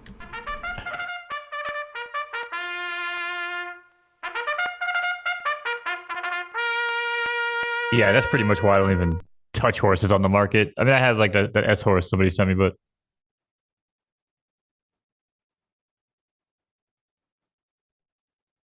All right, horses are at the gate. It's post time. And they're off here in the DGen Money Maiden Race 3. And it's Tie Shot from down on the rail, just shoots out to the lead. And it's Zen Mirror on the outside along with Pale Arrow. And back in fourth, that's Diamond in the Rough. Then comes Marcella in fifth, followed by Smoke in the Rain, local favorite in sixth. As they make their way around the clubhouse turn in this 11 furlong right turning affair on the dirt. It's still Grape Syndicate runner who leads the way. That's Tie Shot. But he's challenged quickly by Zen Mern. And Zen Mern now has the lead. And it's Tie Shot relegated back into second down on the rail. Break of two back in between horses. That's Diamond in the Rough. Center of the track is Marcella from the far, far outside. And it's Aphrodite's in fifth, followed by Playmaker. As Wall Street now makes their way into the leaderboard here. In sixth, about 7 lengths from the leader. Half mile and 49 and change. As they make their way into the far turn. And it's Zen Mern challenged once again by Tie Shot. It's a battle of the heavyweights at this point as Tie Shot and Zen Moon has gone back and forth. But now there's a new component to the race here as Diamond in the Rough swings wide and goes right on by. And Diamond in the Rough now goes on to challenge Zen Mern for the lead. But Zen Mern hangs tight here and holds on by half a length. As Zen Mern continues to show their way down the backstretch, 3/4 in 114. And Zen Mern now taps on the brakes and lets Diamond in the Rough take the lead. And Diamond in the Rough is your new leader as he leads it by 2. And Tie Shot with another miraculous move down here on the rail. And oh, it looks like Diamond in the Rough might have blown a tire. Zen Mern now, your leader once again, as Zen Mern pulls ahead by 2. Then it's Tie Shot down on the rail, and every time I say it, there's a new lead change, and it's Tie Shot now who shows the way over Playmaker, who's making a late run here of their own. Down on the rail is Zen Mern, who looks to have called it quits, but it's Tie Shot at the top of the stretch. Tie Shot now is pulled up alongside by Playmaker, and just like that, Playmaker takes the lead. Final 200 meters, Playmaker looks to take it home over Tie Shot down on the rail. Diamond in the Rough with one more late run, but it's Tie Shot and Playmaker to the wire, and it's gonna be Tie Shot out of a cannon. He pulls it off. It's Tie Shot over Playmaker and Diamond in the Rough. Shout out to Tie Shot from Grape Syndicate with the win by just a whisker. Man, that was a close race. I want to see where my horses ended up. I didn't see them on the leaderboard at all, except for at the very beginning. Wolof the Bandito got rugged a little bit there. Almost got that race. Let's see, where are my horses at? Top G got 9th. Pale Arrow got 10th. Ooh, that's rough. That's not a good start for those two horses. I'll have to look into that, investigate them, and decide where it went wrong. What's the better distance to run them at? Apparently that is not their distance. Yeah, we've been having some close races tonight for sure. Thank you, Tucson Collectibles. I have your prize from VV Trivia, and you won the grand prize, so I definitely want to make sure you get your prize. All right, next race happens in 6 minutes and 30 seconds. That's that Deep South allowance. Before we get to that, though, let's try to pick a horse to bet on in this Bluegrass Club Stakes. I want to see if we got any more races tonight that I'm in. I feel like I was in one more race tonight. Could be wrong. Let's see. Sometimes you gotta refresh. Yeah, I'm it. in two more coming up, 827 and 845. Nice. Nope. I think I'm done. I'm in another race later on tonight, but it's after the stream. Yeah, way down here. The Music Maiden. All right, yeah, my horses are done. I gotta rest them for the rest of the night. But next week, my S Plus is gonna be able to run. That's what I'm really pumped for. But I'm gonna be running these S tier horses throughout the week, testing them at different distances, finding out what the best distance to run them at. So next week that they can be some winners. I'm trying to get into that third time derby, y'all. I need to get into that derby race. Even if I don't win it, I just want to be in it. All right, let's check out this Bluegrass Club Stakes. An 8 furlong race. Right turf, soft are the preferences. Let's look at these horses and pick out one to bet on. Looks like they're all horses running for the first time, so it's going to be hard to pick. Right turf, soft's what we're looking for so far. Yeah, it looks like all these horses are right turf, soft. Ben Spaced has a horse in this race. Solanite Stables is in it. Secretariat. Moe's horse is in here. Big Dig for Gold from Bigfoot Stables. He likes those horses with no stars on the soft or firm preference. That's my test breeding. Well, I'm breeding with the opposite preference. Have you learned anything from it yet? Yeah, they've actually been the only baby horses that have done anything. Nice. So maybe that's an advantage having that 0 stars there. Or the rest of my horses are trash, but That could be it. the jury is still out on that. All right, I'm looking for the best value here since this is tough to pick. We got Spaced out here at 14 to 1, an A plus horse. You get this S tier horse at 5.2 to 1. You get this S tier horse at 5.6 to 1. And then you get an S minus here at 9 to 1. Kind of like that 9 to 1. Spring Dolphin, Electra V7, the filly. Right turf. Let's do it. Let's try to go with the value here. Go with the best value. This is going to be a tough one to call anyway. I'm going to go with Electra V2 across the board. 500 Derby is my bet. Just a pure value bet on this one. And show. I need more information before I can dig into the data. I got a bunch of horses racing for the first time. I have to go in and look at their parents. You'd have to really dig in to bet this race. All right. We got the Deep South Allowance coming up next. 10 furlong race. It is raining, y'all. It was an 80% chance of rain, but it doesn't look like it's raining too bad. It's not pouring or anything. Let's check out who's in this race. True Stoner's got a horse in this race named Richard Z. Sirius. Man, what a name. Then we got Faza from OEB Racing. We got Cheesy Floors 2 from Space Stable. Shout out to Ben Space. We got White Mosquito from New York Digital. Our favorite, everybody's favorite horse. My personal favorite horse, Left Nut from Obletus. And here comes Vaulting Ambition, the filly foal from Bet On Me Vault. Be nice to see this horse win one. It is the favorite right now at 1.6 to 1. Same with Cheesy Floors. Then we got Envia's Go from Tribeca Stables. Desiree from OEB. Blue Hawaii is back from Dane K Stables. Robusta from Coffee Stables is an S tier horse. You got Swayfon Swift from New York Digital. And She Comedy 1, RDF 1 from Lip Hard Thunder. Those are the horses in this race. Tucson says, back to the Christian Bale Poe movie. See you in the morning. Is it a movie about Edgar Allan Poe that Christian Bale starred in? I heard that movie's sick. Really? I hadn't heard of that. Yeah. Yeah, that sounds good. What's it on? Is it on Netflix or something? Or do I got to go to a theater? I have to look it up. Yeah, I don't know what it's on. Looks like Probably on one of those 19 sites you need a separate subscription for. But yeah, or if you look it up on the like on Google, it'll tell you what sites it's on. Most of them are the ones that are paid. Seaspill apparently does have some horses. They're racing tonight. One at 10:30, one way early in the morning. Yeah, I got one more tonight at 10:30. I'm gonna wait for my horses to rest, and then probably tomorrow afternoon I'm gonna be putting all these S tier horses into new races at new distances. Start testing different distances. How do you go about your testing when you have a new horse and you're trying to figure out what distance to run it at, Mo? Do you start off with any particular ones? Do you start off with the sprints and work your way up to the distance ones, or do you just go randomly through them? no, I mean, I just put them in the first available race early on. But you can essentially think about it in like 3 different brackets, right? Your 4, 5, 6, your sprint, your 7, 8, 9, like your mid, and then your 10, 11, 12 is like your routers, right? Your long distance. Right. So if you're gonna run whatever, if the first available race is like 7 or 8 furlongs, and he runs like crap, and you're like, well, he showed good speed early on, but then burnt out, you know.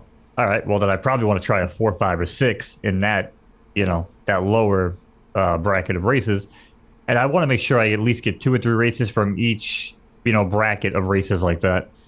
Although I Makes think sense. there might not be a lot of truth to that because 7 furlong races or 8 furlong races rather might have 2 turns in them. You know, so in Right. real horse racing, as soon as a horse has to go 2 turns, they start to really affect how they run. Um, in this game, it might not work that way. I haven't really tested that enough, but it seems like it's like I said, 4, 5, 6 is your sprint, 7, 8, 9, and 10, 11, 12 is like your 3 different circuits of like distances. So I try to get, like I said, as much data as I can from those 3, and then see where they fall. Gotcha. That makes sense. Yeah, I think I'll do it that way. Just try out those 3 different categories and see where he performs best, and then try to focus on that category next. All right, guys. Good luck if you're in this race. Here we go.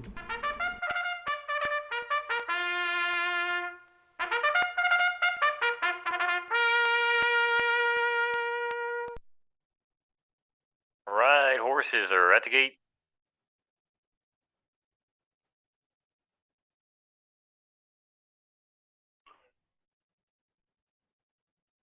12-horse field, they're online.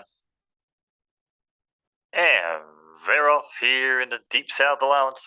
And just like that, it's America's favorite left nut as out to lead along She Comedy.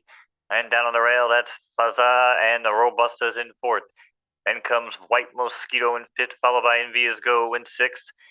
And Vaulting Ambition now shows up on the leaderboard as they pass the wire for the first time in this 10 furlong affair.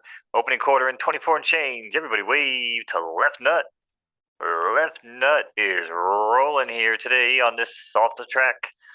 Now shows the way by 3 over Faza, who's carrying 1 pound down on the rail. And back for third, that's Robusta, and Vaulting Ambition starts to advance from the back of the pack. Followed by Blue Hawaii, also shows good promise here. Then it's Desiree, moves up into 6, half mile and 49 and change. Faza now from the rail goes right on through. No contention, and now shows the way over Vaulting Ambition.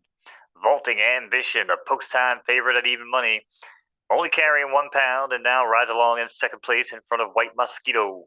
And back in fourth, that's Desiree, who rides patiently in between horses.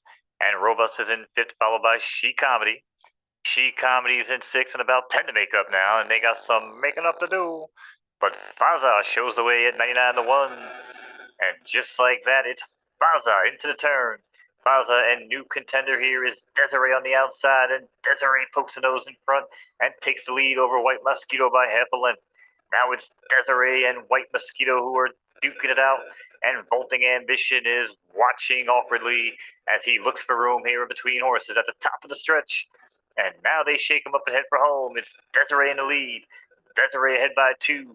Robusta digs in here gamely and looks for room on the outside. And it's Vaulting Ambition as well with a late bid. But it's Desiree holding on here today as it's Desiree to the wire over Vaulting Ambition and Robusta. 8-6-10, your order of finish. Close race. Shout out to OEB Racing with Desiree. I was really pulling for that Vaulting Ambition to get the win, and it was close. That looks like a good horse, though. Wu Conway wants to know, what's the floor price on a horse right now? That's a good question. Do you know what it is, Mo? The floor price? Ooh, I do not. Well, keep I in know mind, Solana rebounded, and people do adjust their horses in like USD more than Solana, so oh, I see. not quite sure. Well, keep in mind, Wu Conway, that this is the beta version right now, so a lot of people are just racing with free horses because it hasn't gone live. It's not like Zed Run yet, where you're actually playing for money, but it will be soon. So in the beta version, we're learning exactly how to race our horses and how to breed our horses, doing a little bit of experimenting. But I personally own a couple horses that are on the Solana blockchain. Mo owns several horses. So whenever this beta is over and it goes live, all those horses' stats will reset. All the free horses will disappear, and all the horses that are actually live on the blockchain will start all over as age 0 horses. What's up, VV Darklink? Thanks for hanging out with us. I want to see VV Darklink on the leaderboards tonight, getting some wins. We got 5 minutes before the next race. Let me get the next race loaded up. I think this is it. Yep, 5 minutes before the Bluegrass Club Stakes race. That's that 8 furlong juvenile that I bet Electra V7 across the board on. It's going to be a tough one to bet because these are horses all running for the first time. Let's go check out this Golf Allowance. Let's place a bet on the Golf Allowance. Let's see what we got. We got a 5 furlong sprint on a soft track. Right turf soft are the conditions. I'm seeing a lot of firm horses here. This Molly horse is a soft horse. Uninvited Warrior from Mick Wackey's a soft horse. And the rest are firm except for a long shot Kick the Bucket from Mick Wackey. Shout out to Mick Wackey racers. We might have to go with one of these soft horses since this track ended up being soft and we got a lot of firm horses in it. I'm liking Molly. Let's see. And I'm kind of liking, where's that other soft horse? Uninvited Warrior. I think I'm going to go with Uninvited Warrior here. It's got 1 star on soft, 2.5 on right and turf. I don't know, maybe I should go with one of the horses that has 2 stars on soft. Which one would you pick, Mo?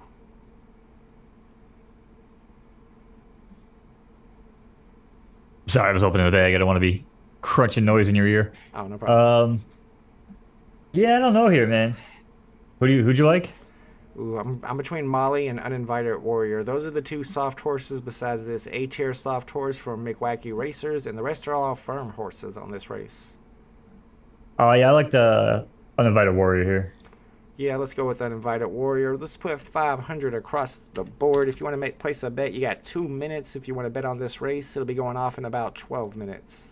I'm going 500 across the board on the Uninvited Warrior. Nobody invited you. What are you doing in here? He's uninvited, y'all. All right, let me get my bets in. Let's see if there are any other bets. Yeah, it looks like people are betting. He's got a bet on the 7 horse Nicosian. I don't know how to pronounce that one. We'll let Mo handle that pronunciation. All right, let's get this next race pulled up and ready to go. We got 2 minutes and 54 seconds before the Bluegrass Club Stakes begins. Let's see what the requirements were for this. All age 2 horses. It's a juvenile race. All horses racing for the first time. Let's check out some of these new horse names. We got Trocker from OEB. We got Dry Street from OEB as well. Off the Record from Secretariat Stables. Electra V7s from Spring Dolphin. Dig for Gold, that's Mo's horse from Bigfoot Stables. One Big Holiday from Secretariat Stables. Chimmed Av Foal from Solonot Stables. And Spaced Out from Ben Spaced Stables. Let's go. 2 minutes before this race starts. Says conditions are soft. Yeah, I see a little bit of rain. It's sprinkling a little bit. 16,000 is the total purse. A lot of money up on this one for a stakes race. Is stakes above allowances and handicaps, Mo? Yes. Okay. What's the rankings there? So the graded races, of course, are the highest, and then it goes to what, stakes and then allowances? Yeah, you got your stakes, and then your handicap stakes, and your allowances, and then your claimers. Yeah. I mean, in real horse racing, there are some in between. We call them in betweeners. Oh, really? Yeah. And it's like your starter optional allowance claimer, stuff like that. So you could have different stipulations, but in here, that's pretty much the chain of command. Yeah, I plan on doing a lot of racing in the handicaps, maybe even the allowances, and working with those requirements, and hopefully racing my horses into races where they're holding less weight than the opponents.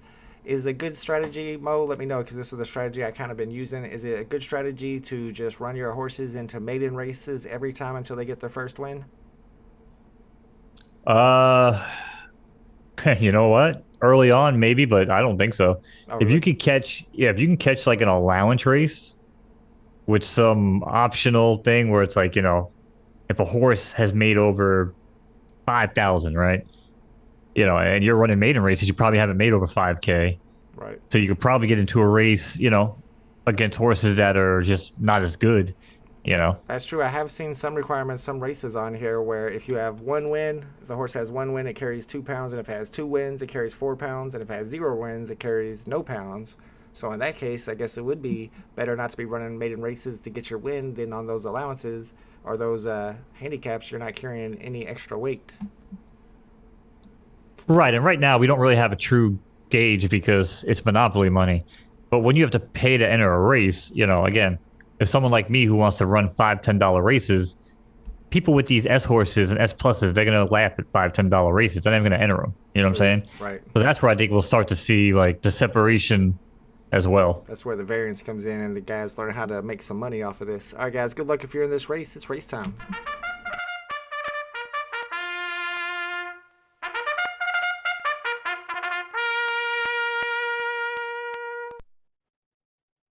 All right, horses are at the gate. 8-horse field, locked and loaded. And they're off. Dry Street heads out to the lead along with Off the Record. Then comes Electra V7 from in between horses, and Trucker down on the rail. Back in 5th, that's Chimdav Foal and Spaced Out in 6th here. Early on, as they make their way into the clubhouse turn in this 8-furlong right turning affair on the turf. Track is soft. And I was gonna make a joke here, but we don't want to offend anybody today here on Saturday Night Races. And it's Off the Record now takes the lead here by half a length over Dry Street. And it's Off the Record in Dry Street now who duke it out as they make their way around the turn. Back in 3rd as he's buying time, it's Chimdav Foal and Electra V7 down in between horses. Then it's Trucker in 5th and One Big Holiday in 6th now starts to advance from the back of the pack. Half-mile and 48 and change, and they start to pick up the pace here a little bit as Dry Street challenges and presses the issue from the inside. And just like that, Off the Record is now off the pace and drops into 2nd. And it's Dry Street with a 2-length lead over Off the Record, who tries to battle back. But it's Dry Street hanging on here as Off the Record is now shooting up on the outside. But it's Electra V7 in the best position here as they hit the top of the stretch as Dry Street looks to hold on. As Dry Street heads into the final 200 meters with a 2-length lead. And it's Off the Record digging in. One Big Holiday from the far outside. He's got one more room to do it. 100 meters to go to the wire. It's going to be Dry Street on the inside and One Big Holiday on the outside. And yes, from downtown, it's One Big Holiday over Dry Street and Off the Record. Another nail biter tonight. We've had a lot of close races, and that one was also super close. Secretariat Racing gets the win there over OEB Racing. OEB Racing won about every race last night. Only one win today, though. It was One Big Holiday was the name of that horse from Secretariat Stables. Let's see what else we got coming up on the race docket today. I want to keep my eye on the marketplace as well. I'm looking to snipe some horses myself. I have a feeling some S-tier horses will hit the market at some point tonight. We got the Golf Allowance. That's the one where we made our bet on Uninvited Warrior. That one goes off in about 6 minutes. Let's get it all keyed up and ready to go. Dan K says these big stables might be great in play money games, but it doesn't mean they'll be good when the real money version kicks in. What do you think, Mo?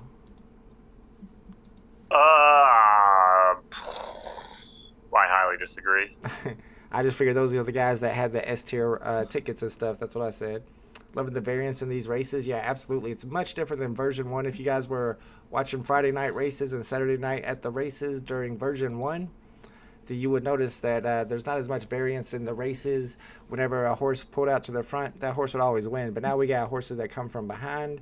You get all kinds of crazy stuff happening. It makes the game more interesting and the races more fun to watch. I mean, I do think that it still needs some work. I mean, there should be some horses that go wire to wire. We don't see it ever. True. You know, we don't see the speed horses that just pull out to the lead and hold it. In V1, I know there was a lot of that, but yeah, I feel like there still needs to be some more variance. Like, we're seeing a lot of closes win races, which is great. But yeah, I mean, some horses just win from the front, man. That's the only way they can win. You know, they don't like dirt in their face. They don't like chasing. I don't know. I think this is actually more exciting, but I think there still needs to be that small degree of some horses that will go to the front and never get caught. You know? It is more exciting to have horses coming from behind, but I definitely know from going to Churchill Downs plenty of times that a lot of times a horse will come out in the front and will go wire to wire. Dan K says usually it's the one horse that goes wire to wire. You sound like me, Dan K. I always bet on the one horse. Country House winning the Derby was nonsense. Country House. I don't remember that Derby winner for some reason. I must have missed that Derby. Country House. Must have been a while back. I wanted to check out the third-time Derby real quick and see what all the top horses that were just in that Derby race. I kind of want to look to see their age. Are these 6-year-old horses that are making it to the Derby races? Are they 2-year-old horses or 3-year-old horses? And you can see right here, First off, that the two S plus horses, there was actually three. Two of the three S plus horses came in first and second. And it looks like a bunch of 2-year-old horses. We got a couple 4-year-olds here. Some threes. So it looks like maybe age 3 is where they go into their prime, but you got a lot of 2-year-olds here too. Do you think this is a good indicator of when horses reach their prime, or do you think all these people are just retiring their horses early so that they can breed them sooner? Yeah. I still don't think half of these horses that were retired, I don't think they're gonna be retired and live. I just don't. So I think we'll see a lot less. So I think we won't have the exact data we need. But I would imagine if the prime is probably gonna be like 3 and 4 years old is when real horses hit their prime, I believe. So, or it's 4 and the 5, something like that. Yeah, I I think don't it's know. like, I don't really train horses, but I think it's late second year or late third year. It's one of those. well, I know they start running like juvenile races, like the Breeders' Cup and stuff like that. But I don't know, like when they actually consider their prime. I always thought it was like 3.5 into 4 years old. I noticed there were no horses that were over the age of 4 that were in the Derby. We'll have to check next week's Derby, see if that changes at all. Maybe keep our eye on that and see if that's a thing. Maybe the fastest horses are the younger horses. Let's check out this golf allowance real quick, see who's in this race. We got a 12-horse field and a 5-furlong sprint. Starting off with an old school wrestling name, we got Al Snow from Goliaths of Racing. We got the Nigerian Notable. He had a pretty strong showing last night in his race from Shadow Stables. Royal Road from Silk Road Stables. Molly again. We just saw Molly race. Oh, no, actually, I'm sorry. This is the race we were trying to bet, and we almost picked Molly.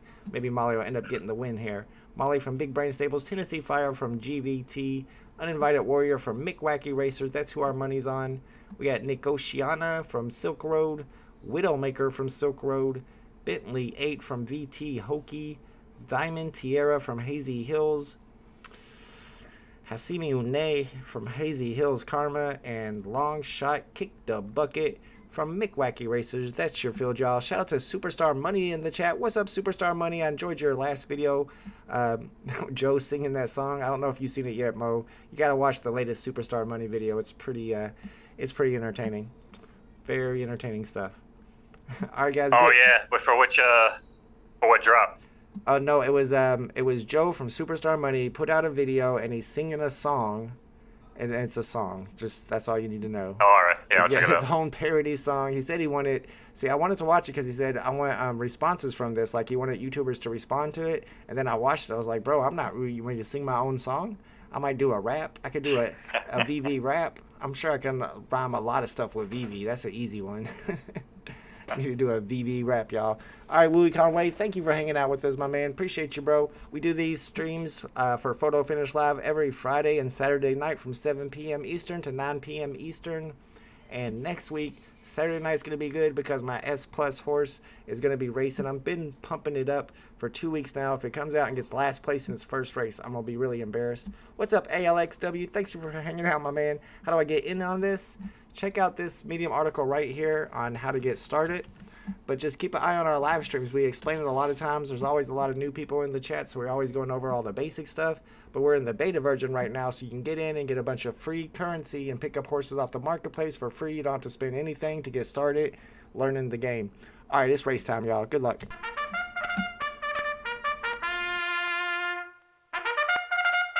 Murder was the race that they gave me. All right, horses are at the gate.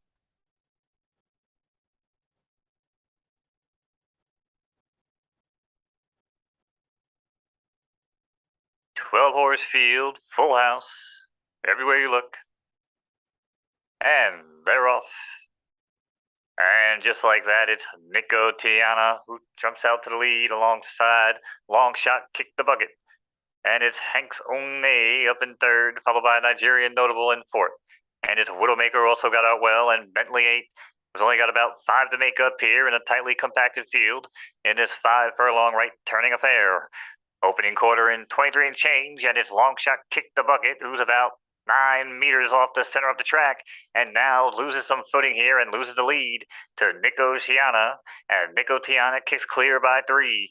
As they make their way around the first and only turn, they hit the top of the stretch and head for home. It's Nico Tiana now, who's being challenged by Uninvited Warrior, who invites himself to the front of the pack and takes the lead. And it's Uninvited Warrior now, who bumps up in front by Diamond Tiara on the outside. Widowmaker with a late run. Widowmaker digging in with Diamond Tiara, but it's Uninvited Warrior. Post-time favorite, not making any money on your bet, but he brings it home. 6-8-10, your order of finish. Shout out to Mick Wacky Racers, friend of the stream. He was in the chat with us last night. Gets the win right there, and we get the win as well because that's the horse we bet on. But like Mo said, it was the favorite. It was 1-to-1 odds, so I don't think we won any money. We'll go check to see if we won anything on that. Most likely, we did not. But it was good to get the victory on that win, though. That was one of the only bets I've made tonight. Oh, looks like we got another race starting in about 40 seconds. Yeah, 40 seconds. I don't think I'll have time to check. Actually, it just takes a second. Let's check my wagers real quick. Did we make any money off of that? Oh, we did. We made 300. Returned 800 on that 500 bet. Let's go. Oh, Let's it makes go. some money. Ballin'. All right, guys. I Next stand race, corrected. You were wrong, sir. Is a 4-furlong sprint. It's another maiden race. Lots of new horses racing in this one for the first time ever. I'm not sure if we got any homies in this one. I'm seeing a lot of new horses that I've never seen before. And I'll let Mo pick out the names because we don't have time to go through them. Good luck, guys, if you're in this race. Here we go.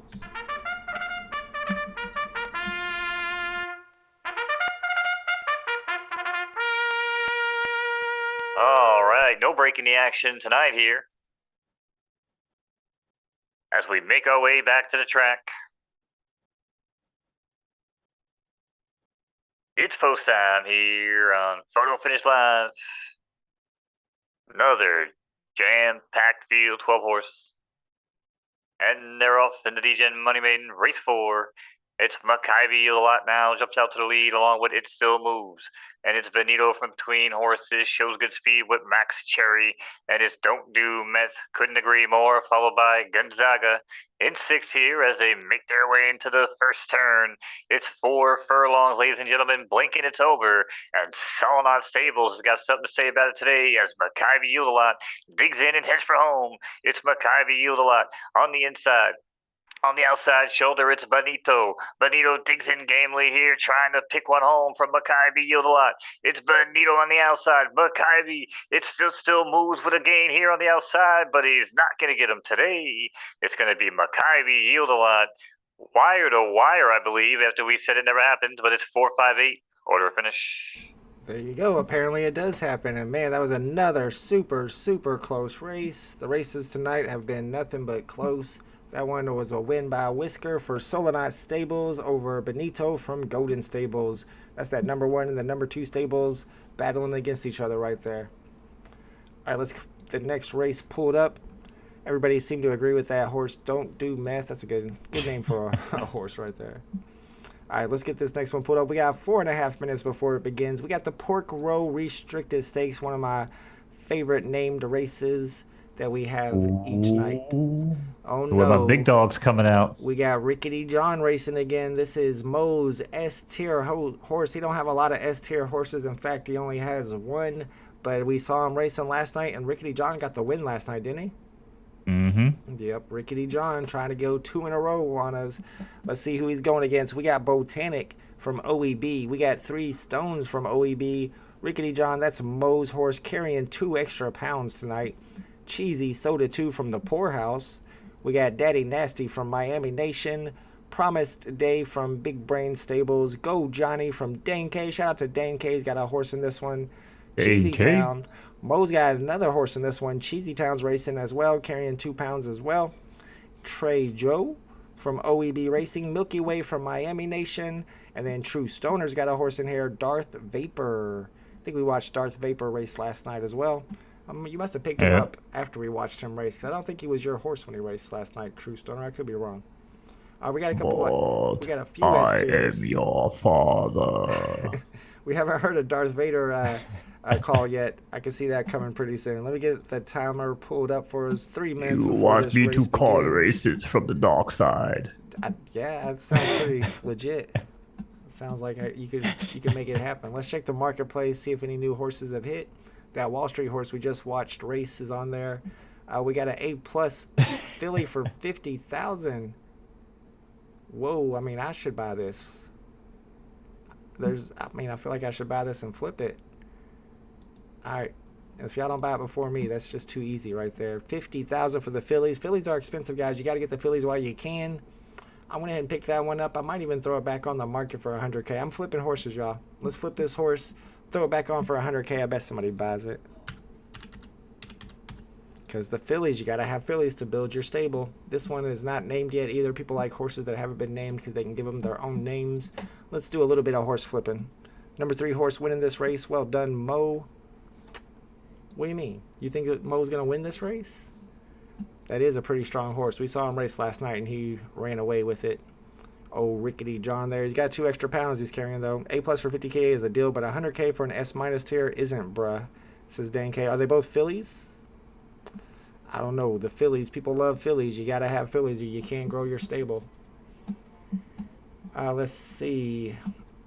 I want to get into some of these races to the road to the 3rd time series this week. Mo, is there a certain strategy I should use if I want to try to get into the Derby? What strategy do I use?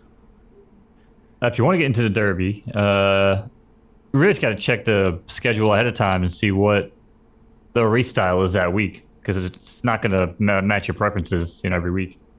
Oh, so they do like different races. So it's left dirt this time. I can see that. So all the races this week will be left dirt for the Derby.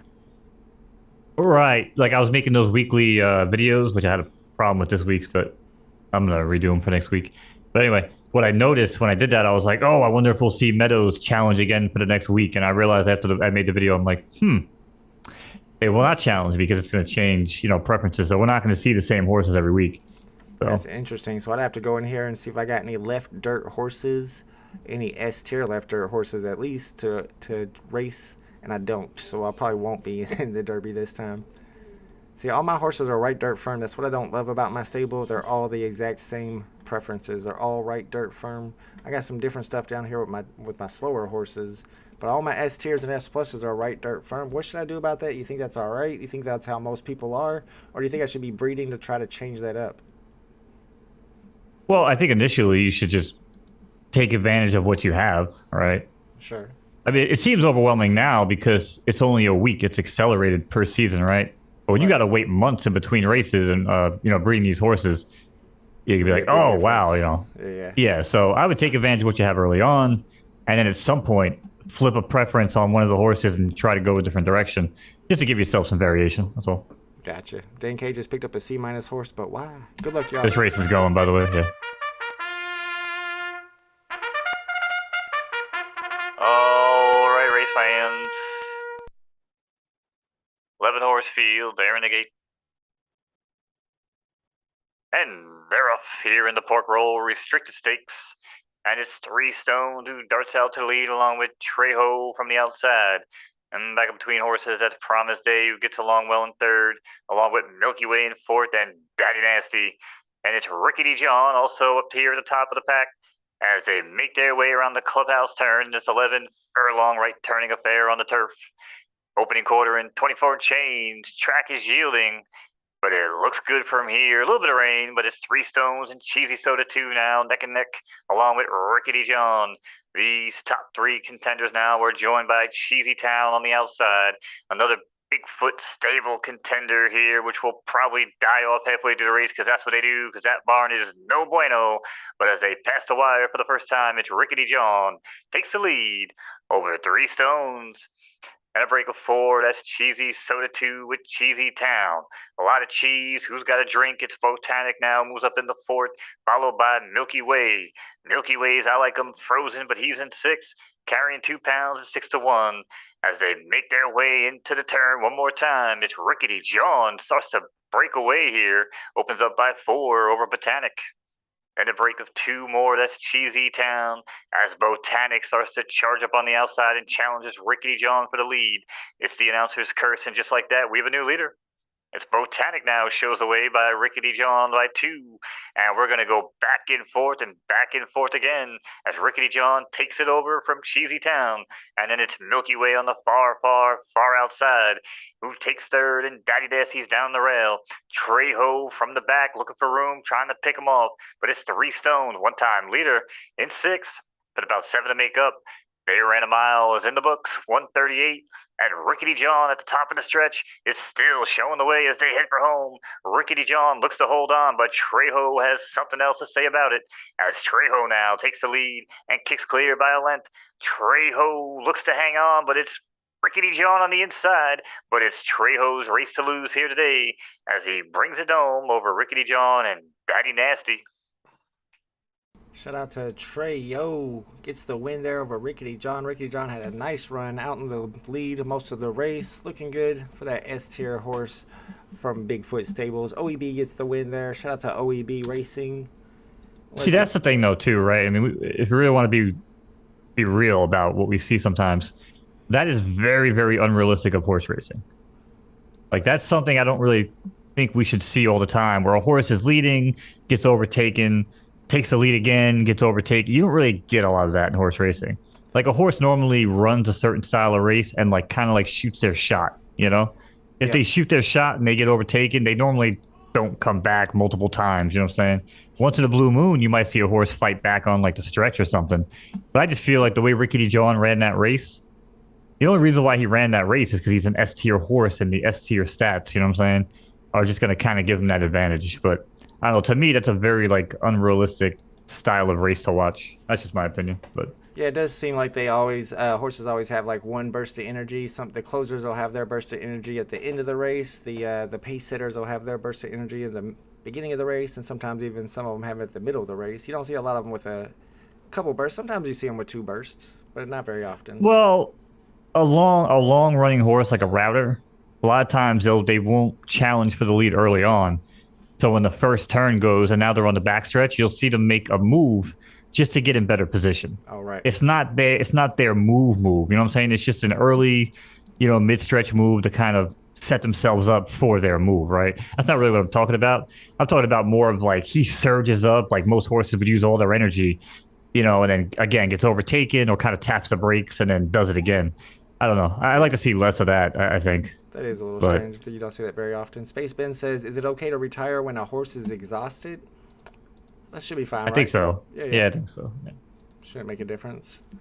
All right, we got one more race tonight, guys. The Dr. Sturdy Stakes. I think that's what we ended last Saturday night at the races with as well. It's that Grade 1 sprint. It's a 5-furlong Grade 1 race, so you're going to have some big boys in this one. We got Chili in this race. I think we watched Chili race last night. Troy Callow, another one we've been seeing racing. Bonanza, we've been watching Bonanza race on the stream as well. So a lot of big horses in this one. Speedy Pete's in it as well. Zach Wilshire from Spring Dolphin. Sam I Am from Wolof. 3 Rocks from OEB Racing. Cheese Crazy from True Stoner. Danger Vixen from Big Brain Stables. And we got a S Plus horse in here as well. A filly named Pastures from Solonot Stables. That'll be the last race of the night. Starts in about 8 minutes. Oh yeah, you watch some football after this is over or what? Is there some football tonight playing? Oh yeah, dude. It's gonna be a good game, man. Titans and Jaguars for the AFC South title, man. Whoever wins that game, I really hope Jacksonville wins because I don't want to watch Tennessee in the playoffs. That's gonna be. Ugh. I don't pay much attention to it now that fantasy football is over. I ended up getting 3rd place in my Omi Homie League, so I won a little bit of money back. There you go. It was all for Omi tokens. The winner got 200,000 Omi tokens, so I did win a little bit of money in my fantasy football leagues. But now that it's over, I've lost some interest in it. My kid just downloaded GTA. I didn't let him play for a long time. I finally let him play GTA, so now I get to play GTA, and that's kind of taken over my free time recently. It's pretty fun. It's been a while since I got to play. Yeah, no, I'm all football all the time, man. It's nice. Yeah, I'm big on NBA. I watch a lot of the NBA highlights. Keep up with the everything that's going on with the Lakers struggles and all that good stuff. Yeah, I haven't been able to watch the NBA in like 20 years now, man. It's just hard. It's just a lot of guys crying, flopping. Oh, you're just from New York. You got the Knicks, and you can't really. No, I'm not even a Knicks. No, that's the thing. I'm not even a Knicks fan, bro. Like, I'm just saying, like watching basketball. I don't know. There actually are some players these days in the past few years that have come around that I'm like, hey, I can actually. Like what's his name, Donkovic or whatever from Dallas. Yeah. Nikovic, whatever his name. Yo, that dude, he's nasty. That new kid on Orlando, the rookie. What the hell is his name? It's oh man, I don't really watch these guys. But yo, I watch this kid. He looks real good, man. Like there's some really good looking players out there. But I don't know, dude. We went from like Jordan and Isaiah Thomas days to like Ron Artest and these guys bringing guns into the locker rooms, and Oh now it's man, like a that bunch of was like the soft early dudes just '90s. I crying. don't think they're bringing Oh guns into yeah, locker rooms anymore. But I don't know. I mean, you got the no, but they should be. Kyries, the Kyries crying about everything. I'm not a big Kyrie fan, but I don't know. Everybody complains about LeBron, but I like LeBron. He's just not clutch. That's his only problem. I don't think he's very clutch. I mean, LeBron's still a hell of an athlete, man. I mean, Oh yeah, can't deny that. But definitely. you know, yeah, I don't know. It's weird, man. Like I said, I try to watch basketball. Again, it's been better as of late. I have watched some games, and it has been better to watch.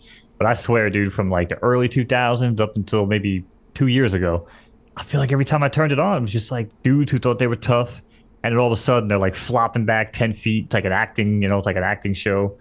I don't know, man. It was just a weird time. That's true, but I mean, we were talking about football too, so I gotta say my complaint about football recently and in the last 20 years or last 10 years is the protection of the quarterback has become so ridiculous. Like, you can't even look at the quarterback. You get a 15-yard penalty. At this point, the quarterback ain't even really a real player anymore. Does it not seem ridiculous to you how much they protect the quarterback? See, I played quarterback in high school. I liked getting hit, but the fact that you can't hit the quarterback just becomes ridiculous at a point, don't you think? I do agree, but I also you have to look at the fact that in the past 10, 15 years with the advancement of technology and everything like that, these athletes are running like 50% faster. They're hitting like 200% harder. Like, you know what I'm saying? Like hits back in our day when we were growing up, with like Montana and like Troy Aikman and Dion and those guys, like they would get hit, but those hits would never be anywhere near as violent, man, as some of these hits today. These I guys, the don't way that the know. way they fly, I'm telling you, they You're go look at talking the about film. Mean Joe Green back in the day, and But they the have hits better weren't the equipment now same. too. Back then, they were they Uh, were wearing these padded helmets with no face mask and just banging head to head like they were but they crazy. weren't running as fast. But they were slower in their gear. The gear Little, slowed them down. little Like I said, slower, there's guys true. now who are faster in their gear, who are like just, headhunting, diving around the freaking field, man. It's scary. It's scary, dude. And then like that's what happened to DeMar Hamlin on Monday night. Like Yeah, that wasn't even a dirty play. And I, look at that, man. what exactly happened? I've been hearing about it. I've been hearing the name, but I didn't see the player or replay or anything. So the same thing happened to what was it, Chris Pronger, the hockey player, like back in the 90s We or got hit in maybe the early back. 2000s. He got hit in the chest with a slap shot. Oh If you wow! if you take a blunt force to the chest near the heart area during like a heartbeat, it has the chance to like cause cardiac arrest, and that's what happened. That's what happened to DeMar Hamlin. Oh wow! But in So he his had like a case, heart man, attack. like yeah, exactly. But in his case, man, like he had no pulse for about a minute. I forgot exactly how long they said, but like he lost his pulse and they brought it back. And like, yo, man, if you're watching that game, like, you see guys get hurt all the time, right? And dudes are like, they look at him, they're shaking their head, they take a knee sometimes, right? But in this case, bro, it looked like Josh Allen and these guys like just witnessed a murder. Like Yeah. their faces, man, were just like, 'cause they weren't showing it on TV, obviously. But you were just like, man, this is something really unprecedented, and it was in the NFL. But again, we've seen it in hockey. It happens in like high school sports a lot, apparently. There's a lot of video going around, but Oh really? obviously Monday Night Football, it's national TV. It's gonna be a lot more publicity. Yeah, But that'd be scary too, especially if you're a fan of that team and you see that happen. It'd be very scary. James in the chat says, "Have you seen Australian football or rugby?" Yeah, I always said that American football should just be called fake rugby because it's the same thing as rugby uh, but with pads. Am I wrong? What do you think about rugby, Mo? Is that not a man's sport or what? oh, it is. I wouldn't play it, but I wouldn't play it either, honestly. I mean, maybe and one again, time, but not for a career. I wouldn't play American football either. I'd be broken in half. I think you would too. But Hey, I may be a skinny guy, but that was my sport. I was actually a pretty good football player. I actually went to Indiana State over IU because I thought I could be a starter at Indiana State on their football team. Once I got to college, though, I realized that I wasn't gaining no weight no matter what I did. I could not gain weight for nothing. I was way too skinny to be out there without gaining any weight. Yep. So I And that's just, what happens. Everybody else is gaining weight and you're yeah, not, right? Because that's what happened to me too. Yeah, exactly. that's I was exactly what taking hits happened. from big dudes, and all of a sudden I was like, wait a second, these hits are starting to hurt a lot more, dude. I Like, know. I you mean, I know? would try my hardest. I would be like, I would veg out and just watch movies and eat as much food as I could, and not exercise. Just be a couch potato for like a month. Get on the the old scale and hadn't gained a pound. I got that resting rate of metabolism. I don't know why or how, but it's impossible for me to gain weight. I'm still the same height and weight as I was in probably ninth grade. Same here. I probably weigh less. I guess it's a blessing, but I wanted to be a football player, so you got to get fat to turn into muscle to gain weight, and I couldn't do it. That was my True. downfall. All right, guys, we got one more race for tonight. If you're new to the chat, we do this every Friday and Saturday night. We got Friday and Saturday night racing, 7 p.m. and 9 p.m. or 7 p.m. to 9 p.m. Eastern Standard Time on Photo Finish Live. If you guys haven't signed up for an account yet, you definitely want to get in early by getting into the beta version 2, which is what's going on right now. Start using some of this free currency that you got and get you some horses. Do some experimenting on racing, do some experimenting on breeding, and hang out with us during the live streams because we're always giving you guys good tips on how to learn how to race your horses. What's up, Pooski? We're about to end the stream, Pooski. This is our last race of the night. It's a grade 1 race, though, so it should be exciting. Lots of good horses in this race, and we'll be back again next week. Pooski, get you some horses. Be on live with us next week, Friday and Saturday night. Next Saturday, my new S Plus horse, the big dog, is going to be racing. I'm about to take over this whole game with this horse. This horse is about to go 20 wins and 0 second places. She's going to win every race she enters. Remember the name, Ika Mouse. That's going to be the new star horse. All right, guys, it's time for this grade 1 race. Good luck if you're in it.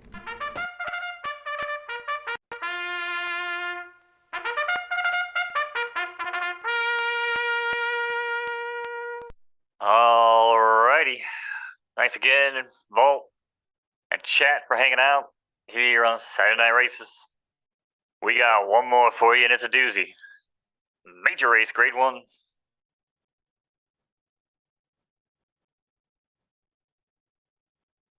And they're off here in the Dr. Sturdy Stakes. And from the outside, out of the cannon, it's Pastures who takes the lead along with Zach Wilshire.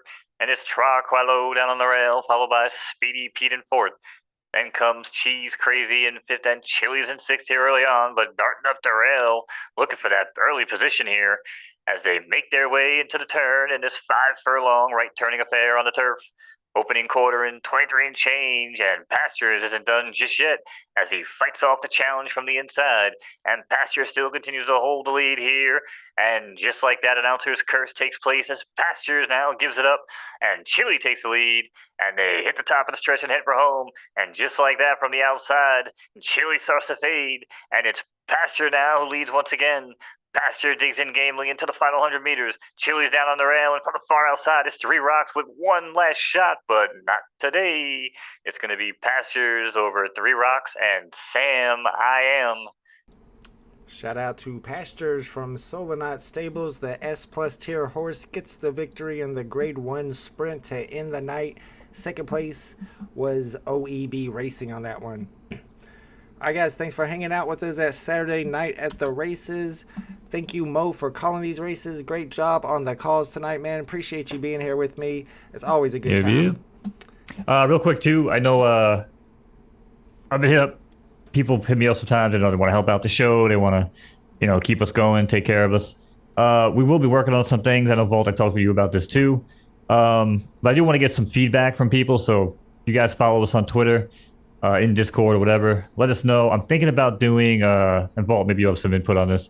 Thinking about doing like 3 little weekly collectibles for the race show and just put them on Solana and do like 20, 50, 100 or whatever. And if people want to donate to the show, they can just buy those. You know what I'm saying?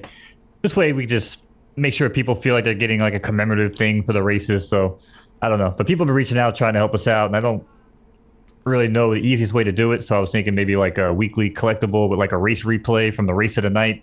Maybe chat can like vote on the best race that we had, and then we can like use that and maybe put that on the weekly one. I don't know. That sounds just like a thought a out great there, idea. but A great way to do donations, because not only are you getting a collectible from it, it's an NFT on the blockchain, and it's themed either around your horse or a race, something to do with PFL. So you're not just donating and getting nothing returned. You get something on the blockchain.